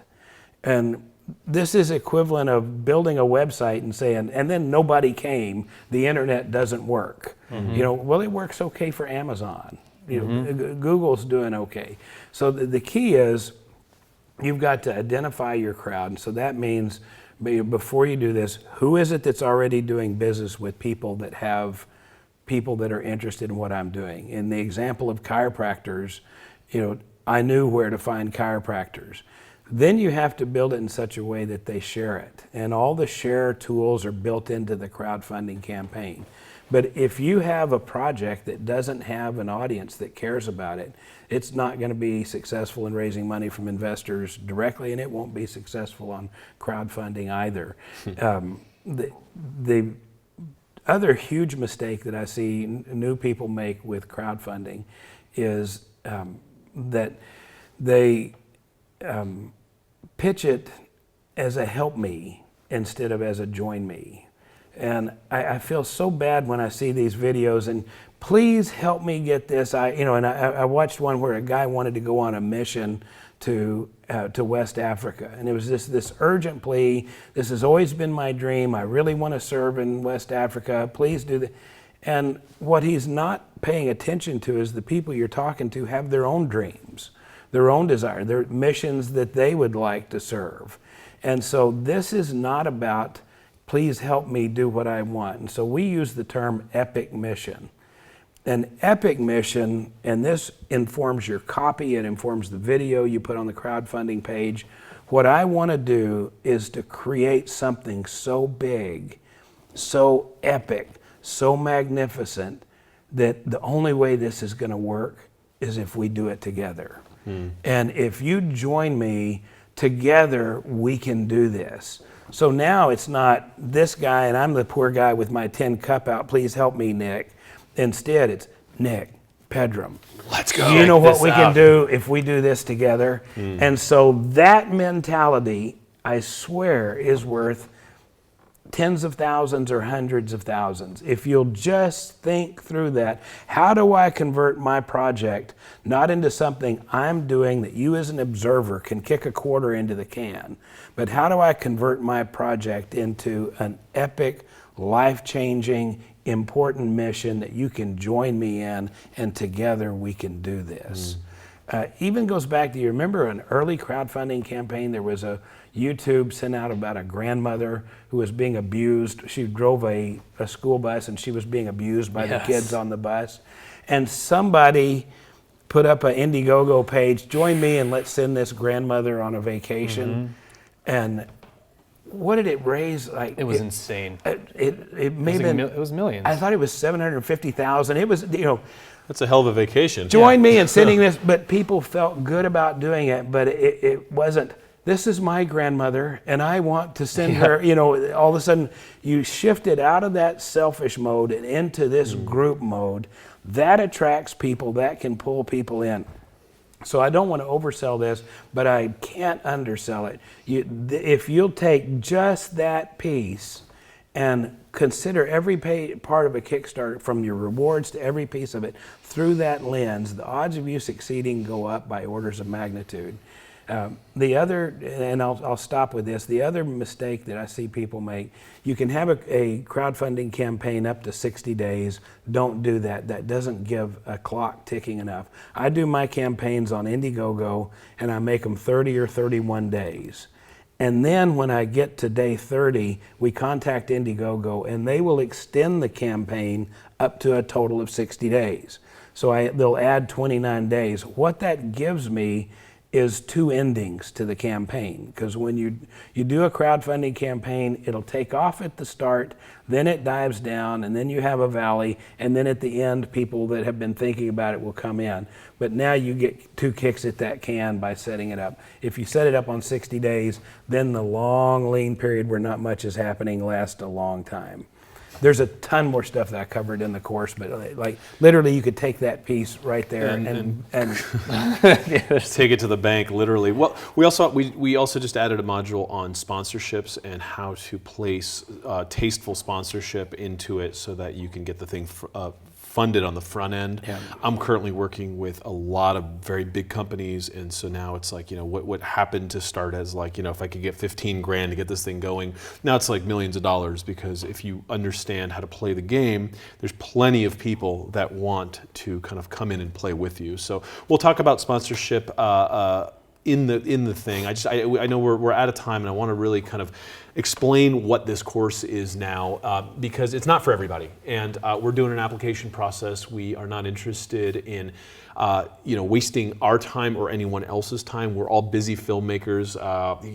We've both got young kids. This guy gets to travel and be away. We're doing a lot of work to make our films happen, and we want to help a select number of people. It's how to fund, finance, make, and distribute a film. The make a film part is really we're not teaching you how to use cameras, so I want to be very clear about that. There's people that know how to do that. There's courses on how to do that. We'll teach you how to hire and how to work with the right teams to do this, because again, the stuff that we're teaching is the secret sauce of how to market, distribute, and make this thing happen. So I'm actually going to go through the modules and basically talk about what it is. So the first module is on concept. You have to be able to develop your concept and pressure test the concept with audiences to know, is this going to work? Where is this going to work? And then module 2 is research, researching how and where your market is, who's listening to this, what language they're speaking, how they're communicating with each other, who the icons are in that space, and how to really deliver a message that they want to hear and share. It's critically important. Module 3 is all about funding. It's mostly this guy talking about it. We got a lot of things built into it that are constantly growing. We're finding new and improved ways to kind of help documentary filmmakers find money, because it turns out that is important to get the show started. Module 4 is about pre-production. There's a saying in carpentry: measure thrice, cut once. If you understand how to do pre-production correctly, then you're going to save hundreds of thousands of dollars over time, because it's really about the efficiency of getting in, getting your interviews, getting your extra interviews, getting everything that you need done so that you come back. And the way you would produce it is so that your edit costs don't go up astronomically, because you got what the editors need and how they need it. Production following that as well, what to look for when you're in production, how to do it, how to maximize your efficiency, save money. I've spent tens of thousands of dollars on errors. I mean, to the point where, like these lav mics, I had this guy, this monkey, decide that he's going to hang a lav mic in the room because he didn't like it on the person's lapel, and I had to go try to fix audio on an interview I could never get again. And so just the stupid stuff that you got to avoid, and then the things that you really got to pay attention to as you go. We do have lists of cameras that we like, so we use all sorts of different cameras. You could go all the way up to Reds, but Panasonic Lumixes are great. They're $1,800 and you can shoot in 4K. We shot our last one on a Sony A7. I know we all have different things, so that's all there. Post-production, module 6, critically important. What to do once you have this thing, how to edit it, how to edit all of the pieces so that not only do you have your film launching, but all the supportive materials, and how to wrap in the narrative so that whatever loops you open narratively, you can close out through the movie, or you close out with things after the movie that support your financials, support your future movie projects and whatever. So really the thinking that has to go into writing good narrative to make a movie happen. Then we get into promotion. Module 8 is all about how to promote, how to use Facebook, how to use social media, we basically, one of the biggest kind of issues we had with our alumni, and you'll see on the page a few testimonials, is a lot of the people were actually kind of pissed that we were sharing this because they didn't want us to share this with the world, because we really did give away our secret sauce. This isn't about our ancient secrets. It's about, for our applicants who are accepted, we want to teach you how to do this, right? We're not messing around. We want to teach you how to be successful, and we're betting on you to be successful. So then we get into monetization, how to create revenue streams from this product, whether it's a documentary or a docu-series, to be able to then support yourself financially, pay your crew well, and create an ecosystem where there's abundance and jobs, and it's wonderful. It's once this thing starts working, then you have a production studio. I'm a mini production studio, as are these guys, and so we create jobs, we create abundance, and we change the world. That all happens through monetization. You got to know how to do that, right? That's just part of it. Module 10, how to start a movement with your film, how to leverage the ideas and galvanize your base and take your list and really help support what they want and keep serving them in a way that is useful and relevant. And then that way the next film projects just present themselves. I have 10 film projects on my mind. I'm only allowed to do one at a time, so I need you to help me make more. And you've got ideas, so we want to empower you. Then we've added, so the original course only had 10 modules. We've added 2 more, and one of them is on sponsorships for monetization. We have a number of people that are doing product placement. We have a number of really just interesting ways to get money to do these things, so you don't have to tap into your mortgage or go ask mom. And we have a lot of expert interviews coming. So Betsy Chassie, who did What the Bleep Do We Know and turned that into a hit. So Collective Evolution, Joe Martino started with a borrowed camera and $2,000 and created an enormous Facebook asset. And a lot of different celebrities we're bringing to the party to help do that.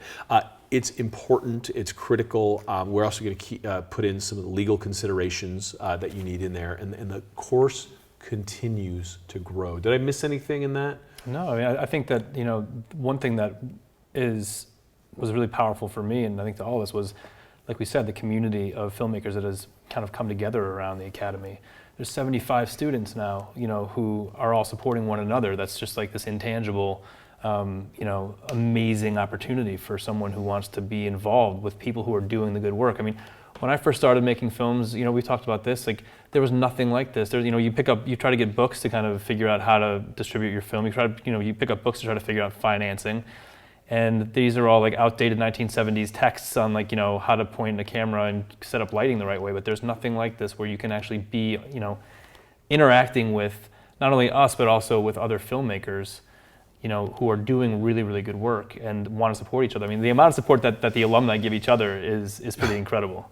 It really is, and there's a community that's being really built in there, and I've seen it. Like when we supported a couple people in there, we said, well, this is an incredible project. Like I got you on this, right? And so, we are wanting to do everything we can, right? And it's like we can't promise that we're going to just support every project, but we're, if we see good stuff happening, we see you hatch this egg, we're interested in making this thing happen. Yeah. I want to cover, just to be mindful of time, we've added a bunch of bonus interviews. Jeff has put in over $50,000 worth of contracts that he uses to raise money. You still need your lawyer to look at this stuff, but it is an incredible battery of assets that you would not be able to get for less than $50,000. That is just, here are the tools to go out and do what you need to do this. I've actually agreed to do this. I'm going to do a play-by-play of my rollout of my next movie. And it's happening this year, so all of our students are going to get kind of like the behind the scenes. This is exactly what I'm doing and how I'm doing it and how we brought in the partners and all of that. We're going to do a live monthly call where we take questions, and we're on a video chat, and our group is there, and it's pretty dynamic and interactive. That's just part of it. And you get lifetime access to the course because look, this thing's changed since the last course. People loved it, and we've added more and more. We keep layering on more because that's how it works, right? The universe is moving. We need to move with it. We have to stay agile. There's also something we talked about over breakfast a couple days ago, and we decided that we're going to do a live event in Hollywood, California in September. We're going to bring some of our VIP speakers. We're going to do training on how to pitch a movie, how to get on camera, speak directly to camera, how to understand distribution, and we're going to it's going to be a huge weekend-long event where all of our students are there with our VIPs, undisclosed hotel in Hollywood. It's going to be a lot of fun. And we decided that for the first 50 people who apply and are accepted, you're going to get a ticket to this event in September. And if you live in some far part of the world and you can't make it, we're going to record it and give you a lockdown recording of that day. It's a valuable, valuable day. And frankly, we just kind of want to meet our people. Like we're doing a lot of online stuff, but it's nice to hang out. I love seeing these guys, right? It's fun. It's a lot of fun, right? So that's it. So, look, again, we're not teaching how to use the cameras. We're teaching how to create a business around this.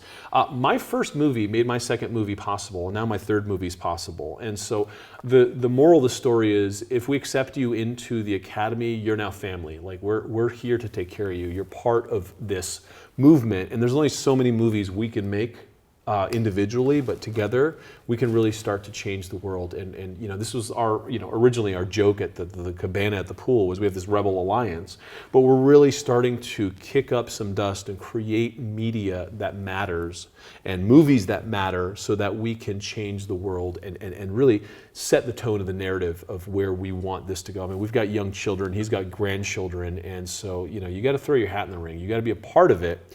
And you had a great story about this, about the shadow mission. I thought that was really, really powerful. So good. This is something I'm doing personally that I was with a friend of mine, and he says, well, I've got my shadow mission.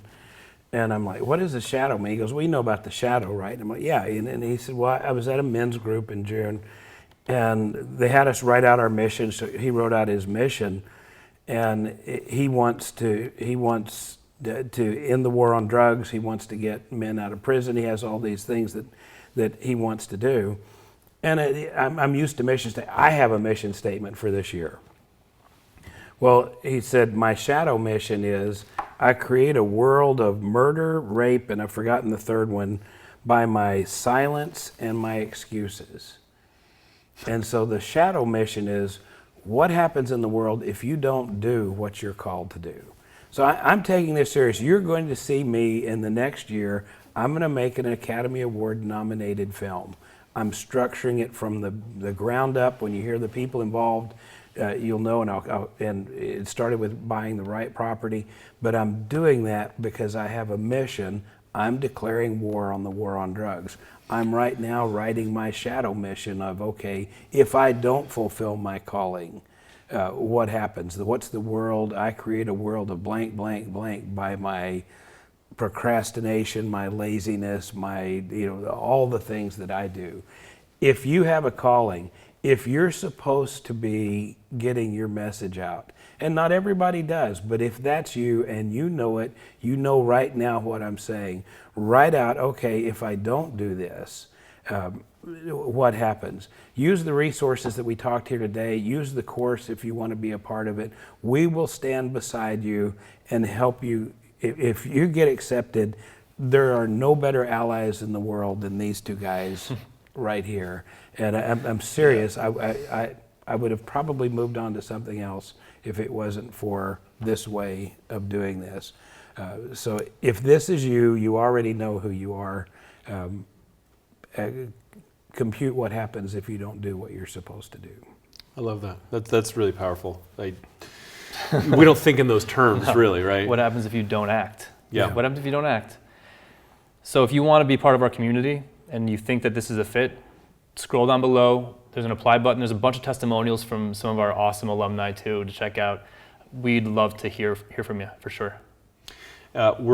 We're reviewing these on a first come, first served basis. We're doing it ourselves. If we have questions, we're going to be reaching out to you. So if you're going to get an email from one of us individually and be like, yo, tell me more about this or whatever, we want to make sure it's a fit. We're only allowing 100 people in. It's just, there's only so much bandwidth that we have, and we want to make sure that we can take care of you. So let us know what your project is about, and if it's furthering the conversation, we're interested in helping you out with that. Now, I think we're ready for some questions. Again, apply if it makes sense to you. We're going to take some questions. Sean's going to kind of start feeding us. And it's been 90 minutes, so let's just take turns, maybe one at a time, and going and peeing, and I'll start first. All right, so first up, could you go through and list the course modules again, just because people are a little confused? Yeah, with them? sure. Let me pull that up for you, and Nick can do it. Yep.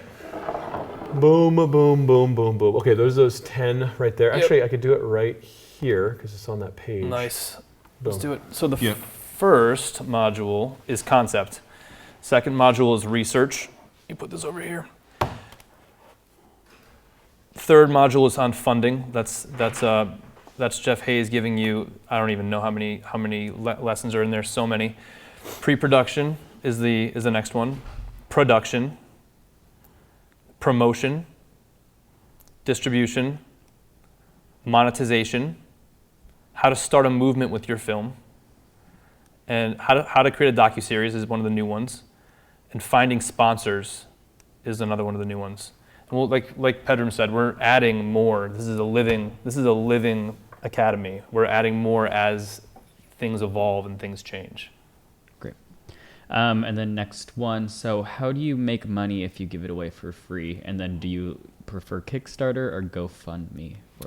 So this might, you want to So go? both, yeah, so both these. So again, it's the great paradox that, it's paradoxes when I hear them, they always make me laugh because I always know they're true. It's even though they're paradoxical. We make money by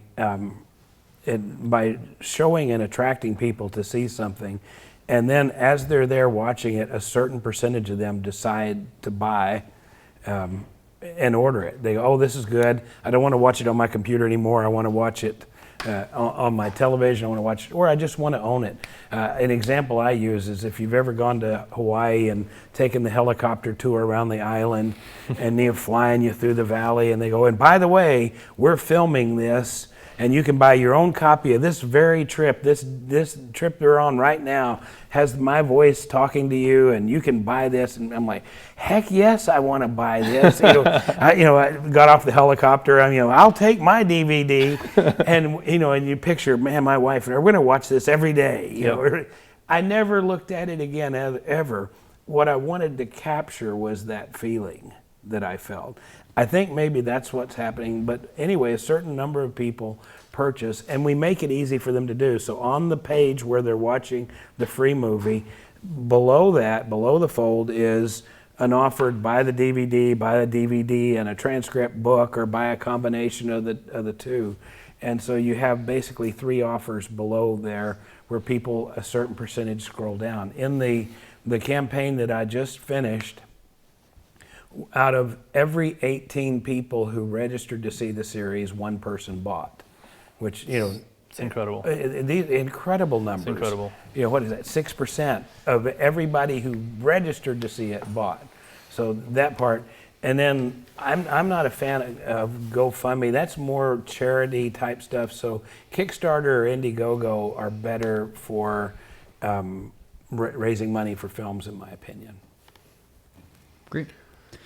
So this person is talking about they want to make a movement with their movie, so they're really excited about this. But they say it seems that to them the only theatrical release will force the political class to capitulate. How does the free model compare in your experience?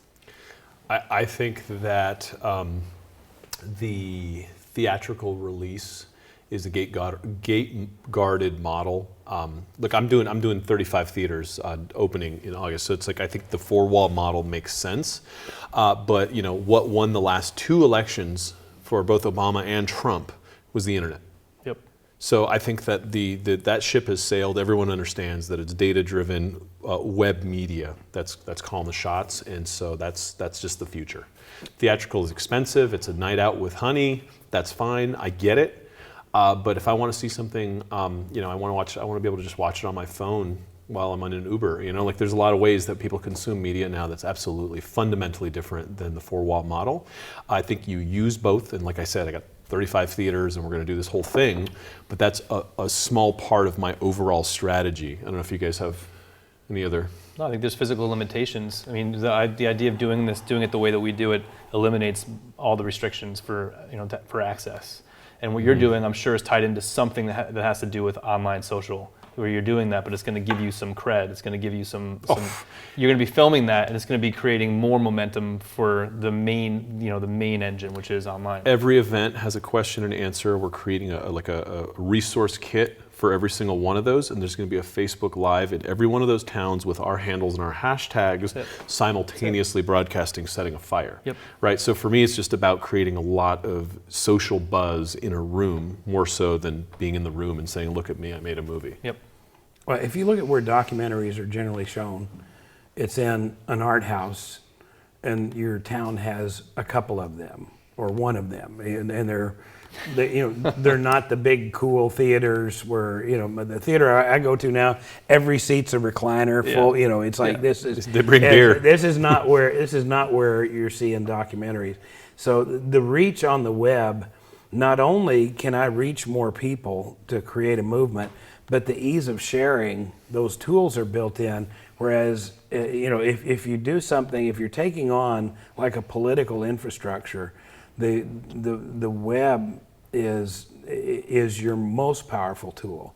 However, you can do both. These are not mutually exclusive, but if I had to have a choice of, if I want to make something happen, I can choose theatrical, or I can choose somebody, for them to get in their car, drive to a theater, buy a ticket to come see your movie. They're already in your camp. On the web, I can lure people that have questions about what I'm trying to say.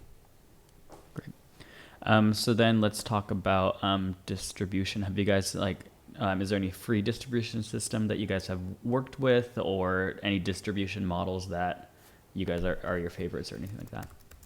Well, we have our own. It's customized. It's easy to implement, but it's sort of using maybe 2 or 3 different third-party kind of platforms that integrate with each other, which is something that we go into extensively in the academy. But we sort of laid that out earlier in the talk. There's a bunch of platforms that are really easy to use, and it's just about figuring out how to get them to talk to each other. And it's not hard once you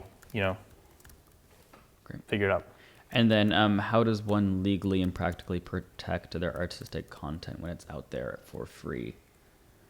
Well, the copyright laws are still the copyright laws. And so I have a customer service person. So for a business that did $2 million in the last 2 weeks, or $1.6 million in the last 2 weeks, I have one customer service person. And a part of his day, every day, is going to YouTube and sending them to take down our content that gets put up, where people take our stuff and put it up on YouTube. But other than that, only there's a small segment that do that, and that's just part of his day that he has to go spend 20 minutes cleaning Google, stealing our intellectual property. But other than that, you put a copyright seal on your work product, and those laws are some of the oldest laws in English-speaking countries. I mean, this goes back to Old English law. That's the least of your worries. Policing it is a little more effort. Yeah, we stopped policing it. Yep. It's like, with the distributors, they did it, and they did it horribly. I still have Daniel Amen's name spelled incorrectly for Origins on iTunes, and then I'm like, hey, this is a thing, and my distributor could give a damn, right? Yep. And so it's for me, I'd rather just look forward than back, and so there's a lot of things that you can do there that are better, right? There's like a releasing of that more conventional way of looking at your movie. I mean, it's going to be shared. I remember when we first started airing The Sacred Science for free, the torrents blew up because people would be able to rip it from there. And then there's a certain amount of this that will get shown to people who that are off your site, and that's just part of it. Just getting used to the idea that you're giving this away for free, and most of it's going to be given away for free on your website. But yeah, in other ways, people might be able to rip it a lot easier with this model. But the idea of holding on to this and really policing, like you said, your content, it's kind of a thing of the past. Like, you want as many eyeballs on your stuff as possible. And to the extent that torrents are blowing up with your material, it means it's good. It means that people are actually trying to get this out there, and helping you in a lot of ways, because people are going to find you. If people watch your movie on a torrent and they're moved by it, they're going to find you. Simple as that. Yep.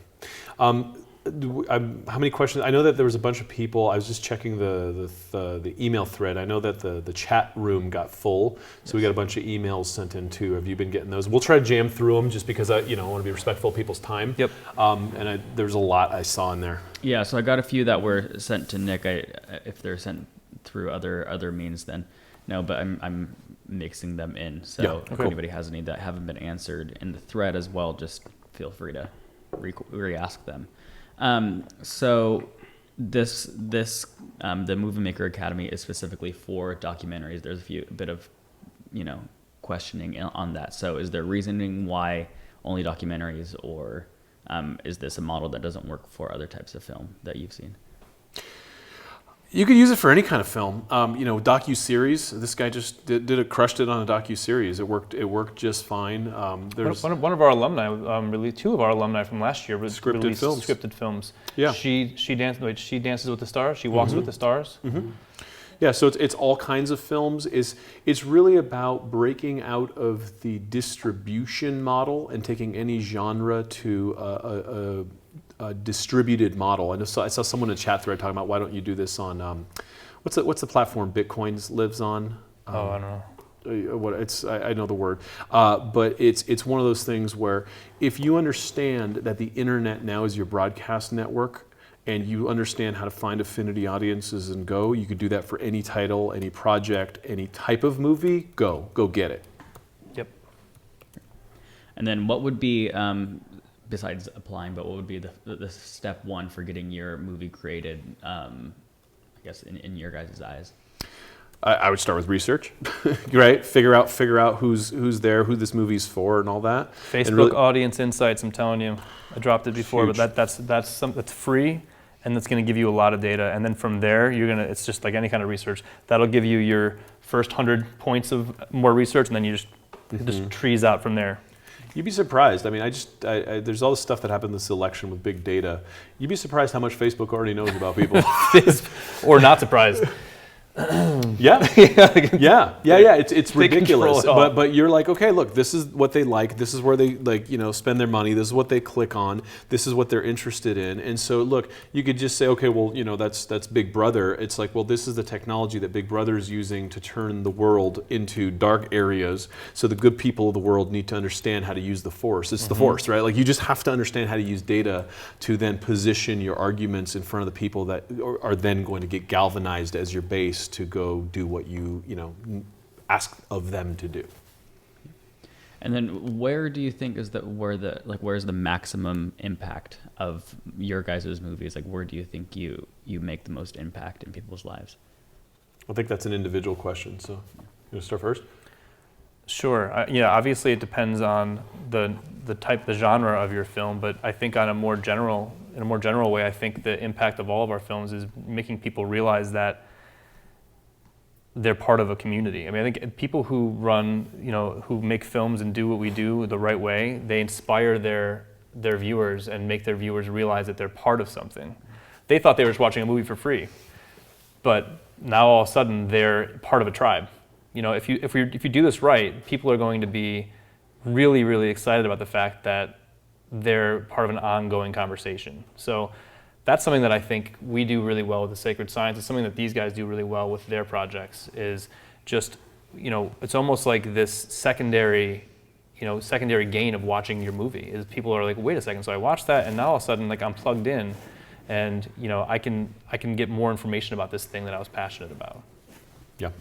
I have hundreds of thousands of emails that have come through our system of people that have said, one of my movies has changed their lives. They've made better decisions. They have better relations with their family, X, Y, and Z. And so, we see it on the customer service side all the time.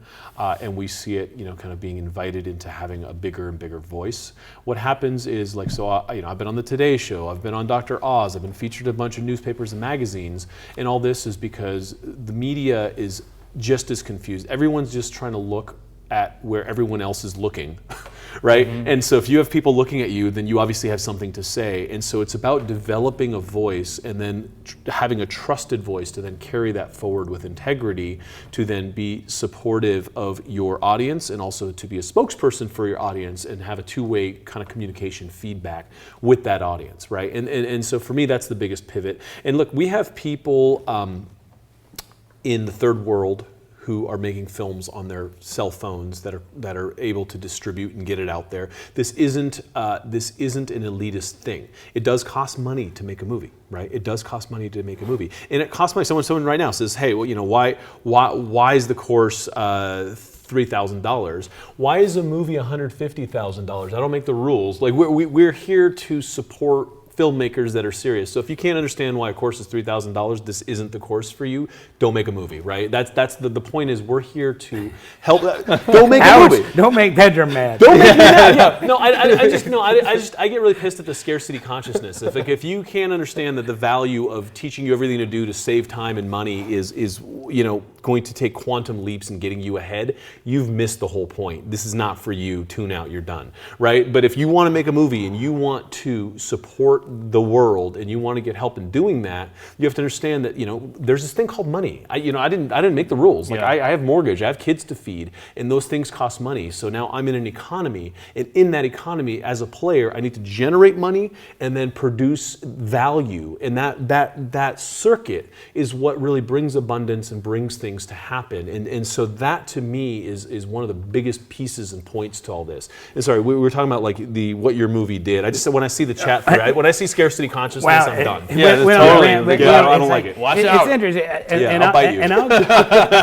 I'll give a lot less mean answer to that question. Yeah. There's two models for this, and I like them both.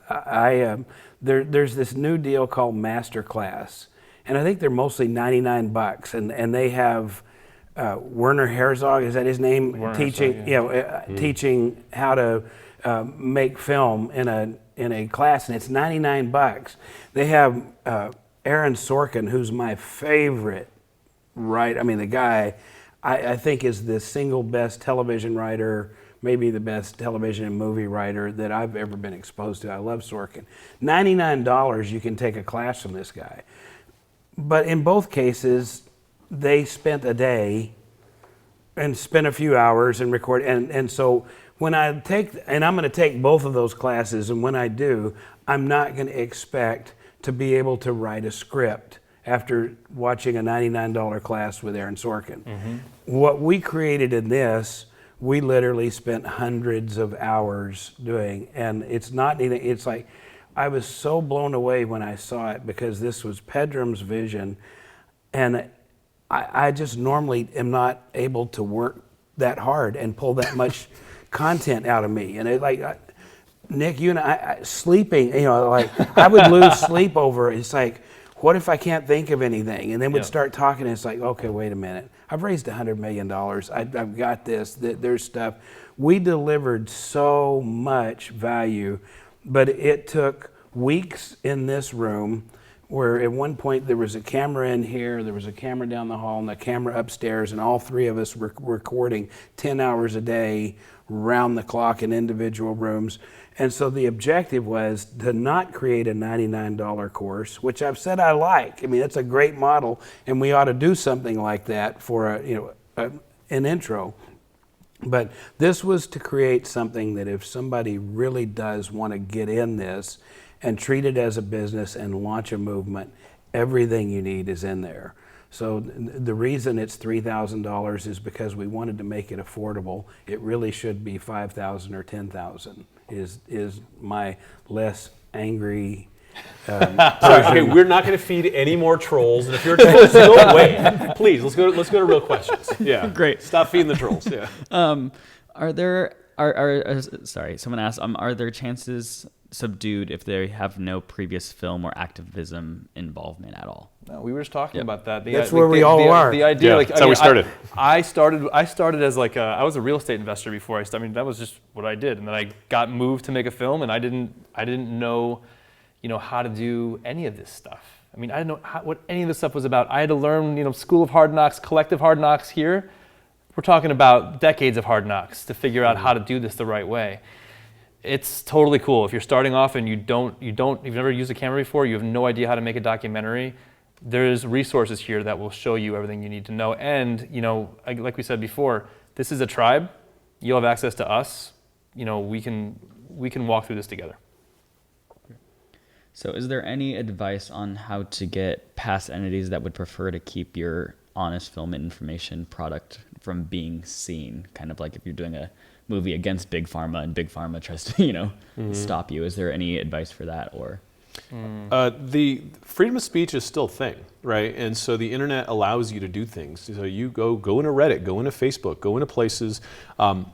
This guy just did another thing on vaccines. That's as taboo as it gets. So, I think that there's a lot of kind of perception of Big Brother being able to block things. And then there's the reality of being able to galvanize a base and have people share via email and have people share on social. And for me, a lot of what I thought was like opposition, and I got a lot of, like for Origins, we talked about if you're gonna eat meat, make it a healthy, clean, sustainable source. And then I got this huge like attack barrage of people that were like vegans that were like, how dare you, your whatever. I don't even know anything. Weston Price. And I don't even know this stuff. Like they're like, this is funded by Weston Price. I'm like, I don't even know what Weston Price is. Yeah. And so this whole thing came in, and I realized that there's always going to be people that are galvanized because they're so like kind of religious about their thought patterns. And again, I stopped feeding the trolls, and we kept just helping support the people that were being helped by the movie. And it went and it shared over 250,000 times that first month, and it took off. So I think that a lot of it is, what you focus on, the wolves that you feed. And if you just keep kind of pushing your message, no matter how taboo it is, to the people that need to hear it, I wouldn't really worry about that. Yep. I agree. Yeah, I know we have a lot of questions. We do like vegans here. We're not saying all vegans are trolls. We're just saying there are certain vegans that were not behaving very nicely. Yes. Yeah. So will they have to share their big idea with you guys? Is a question. Not necessarily, if they don't want to. Oh, actually, sort of in the application. Well, it's just we want to know kind of the general vicinity. We're not like, we don't have time to make any more movies, so this isn't some sort of like. Yeah, we're not. We've got a lot of. We got enough going on. So yeah, I mean, if you have an idea that you want it, so if you tell us what genre you're in and what space it's in, and that's all you want to do, and you want to protect your IP, that's cool. If it's cool enough for us, this isn't some sort of like patent, vacuum here, But we just want to make sure that you're not building a Death Star. Yeah, if your idea is so good you can't share it, you probably won't get to make a film about it. The fundamental to everything that we do is sharing, and we share first. And so there's a fundamental mindset there that you won't be able to raise money from investors. I've seen people not do their project because they didn't want to do a crowdfunding campaign because then everybody would find out about it. And so, wow, I really don't know what to do with that. Whatever you have to do to get your idea in enough development that you can safely share it, you should do that. And then is somebody at a disadvantage if they currently have a small social circle or small social network? Tell these guys about how what you raised the money for bought. Was it bought? That started with a little doctored. Doctored. Yeah. So the answer to your question is so the question was, are you at a disadvantage if you have a small social network? And the answer is absolutely. You're at a horrible disadvantage if you have a small social network. So stop having a small social network and get busy with that. I have 5,000 friends on Facebook. When I decided I wanted to do my campaign on Kickstarter for Doctored, and we ended up raising, I think, $235 on Kickstarter and another $75 that I followed immediately. So we were way over 300,000. But I had 500 friends. When I decided I was going to do this, over a 10-day period, I added 1,800 more friends. And I went out and I went to friends of my friends, and then one day Facebook shut me down, says, you've been spamming people. I'm like, sorry, I'm an old guy. What do I know here? And so anyway, so the answer to your question is yes, you're at a disadvantage, and so was I, and I was able to raise hundreds of thousands. And I'm an old guy, so solve that problem, get busy with it, and do it by targeting the audience that it would be very interested in you doing what it is that you want to do.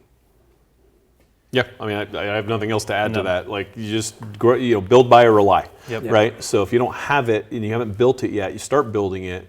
You don't have the money to buy it. Ally with people who have, and Yep. really start building out a network. And it takes a minute, but guess what? It also takes a minute to build a movie. So you can do these in parallel. You can start doing things on the same track for the.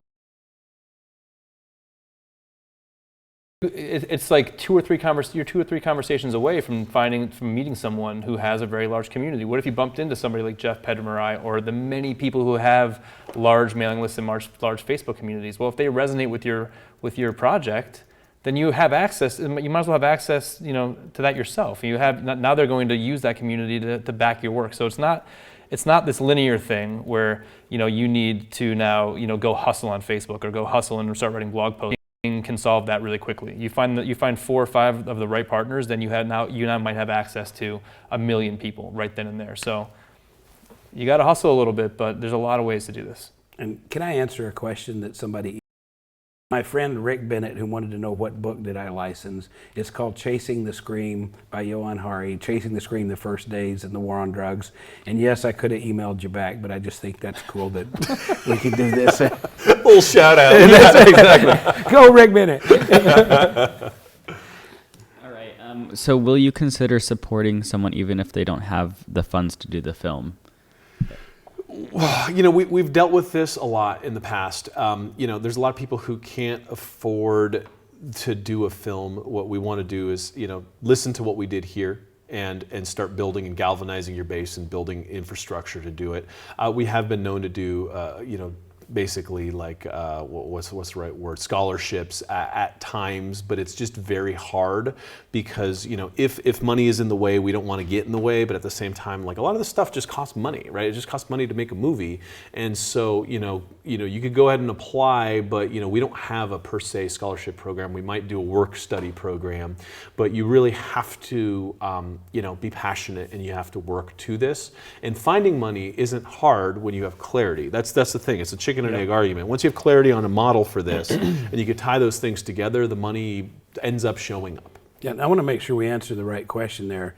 If you don't have the money to make the movie you want to make, welcome to the club. That's my job, is to make sure that I give you all the tools to go get the money. I never have the money to make the movie I want to make. It's like step 1 is go get the money.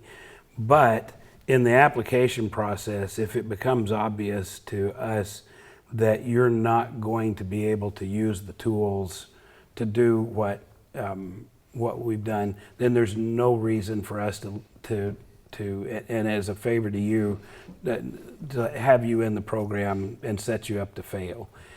If you've got a great project and you are reasonably intelligent and are willing to follow instructions, the information is in here to go get the money to make your film. If it's going to be beyond you, then please don't. There's plenty of things that I applied for in over my 58 years of life that I was told, Jeff, come back. You're not ready yet. You're not ready. And so Yep. if that happens to you, don't disqualify yourself, but know that that's done with peace and love. And Yeah. Well, that's just it. It's a movie. It's a serious thing, and so you could do it on the cheap, but it costs money to do this. It's a bigger play, and it will generate an enormous thing for you. But it just so some of these things, like if you can't come up with $3,000 to learn how to do the business, then you might not be ready to be in the business, and that's where that's our trade. It's hard, right? We all started as starving artists, right? Like I was a monk. You know what I mean? Like it's weird having to even interface with money so much, but to do this, it just costs money. It costs money to make reality bend in a lot of ways. But as a starving monk, you actually got credit for starving, right? Oh yeah, it's like CUs. All right, we're on our 2-hour mark, so let's wrap questions because people probably have to go back to work or whatever. Yeah. So let's go over one more time. I just got a price question again. So price is $3,000, correct? And then if people apply and they have similar topics or the same topic, will you allow more than one to go in? And if so, will you connect with them, tell them to work with each other? What's the process for that? I think that having 2 films on more than one topic is just fine. I mean, there are different perspectives. I mean, nobody makes the same piece of art. You know, you can try. I remember when I was in design school, I would try to copy somebody's piece of art, and it would always come out different and amazing and unique. And to the extent that there are projects that are similar in the academy, we always pair people together. If we see 2 people, 3 people that are working on something that's similar, we will introduce them, and obviously not break any walls of transparency, but just introduce people to each other to see if there can be a fruitful collaboration that comes out of that. And on this topic, how many people, Pedram, do you know that are friends of yours that have written a diet book? In this industry, all of them. Yeah, so it's like literally, and that's the example that I always fall back on is that, you know, it's not that a diet book, well, there's already a diet book. A diet book actually breeds another diet book. When people enter my space of if I'm doing something on alternative medicine or on vaccines, as long as they're people that are doing quality work, I get delighted because we're expanding the market, we're expanding the awareness. All of a sudden, they're hitting the topic from a different side, and so we really don't view that as the 3 of us. We you know, people would think we're competitors. We're not competitors. We're allies. And you find these people and you stand back to back with them. We talk about affiliates. There are affiliates being born through the academy all the time. Affiliates for one another, affiliates for us, affiliates that we want to promote.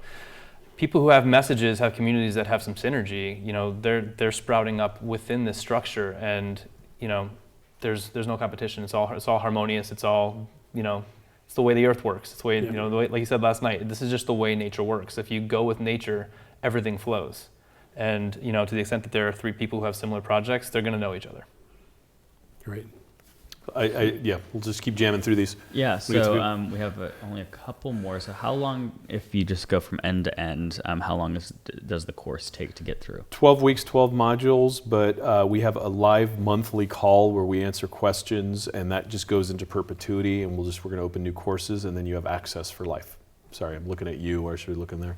You have access for Sorry life. for the wrong camera looking at right now. God, I'm supposed to be a professional. You're over around there, here. I and know, this it's hard is not like, to talk to Sean. He's over there. I'm just Yeah. a floating I broke the voice. line. I'm I not- broke with some. And Sean came over and adjusted this one a couple of times. So I'm like, maybe I'm just not even talking to anyone. So I'm not even here. So would you agree that having your own web page and web presence is crucial? Absolutely, There we go. Yep, no brainer. absolutely. Yep, there you go. So you can do live TV. I Let's see. And then how do we access a replay of this video? We'll get a replay link and we'll email it out. So look for an email from Movie Maker Academy. Thursday night. Thursday. Thursday night we're gonna do Yeah, it. we need a couple days to kind of get this up and running, but Thursday I think is reasonable. Yeah. Great. Yeah, I was just going to the last couple questions, guys. This is it. We're over the 2-hour mark. Fire them off if you have any more. Yeah, so more rerun questions. Will this broadcast? Yes, it will. I think we're almost through a majority of them. A lot of duplicate questions, so if they rewatch, then Yep. they'll find us. Cool. Great. Are you 3 available as we have questions along the way? Yeah. So we're available on the Absolutely. group calls, and so individually, like it's just we can't scale that, right? But Well- we have Facebook Pedram. One more thing that we should mention is DM me.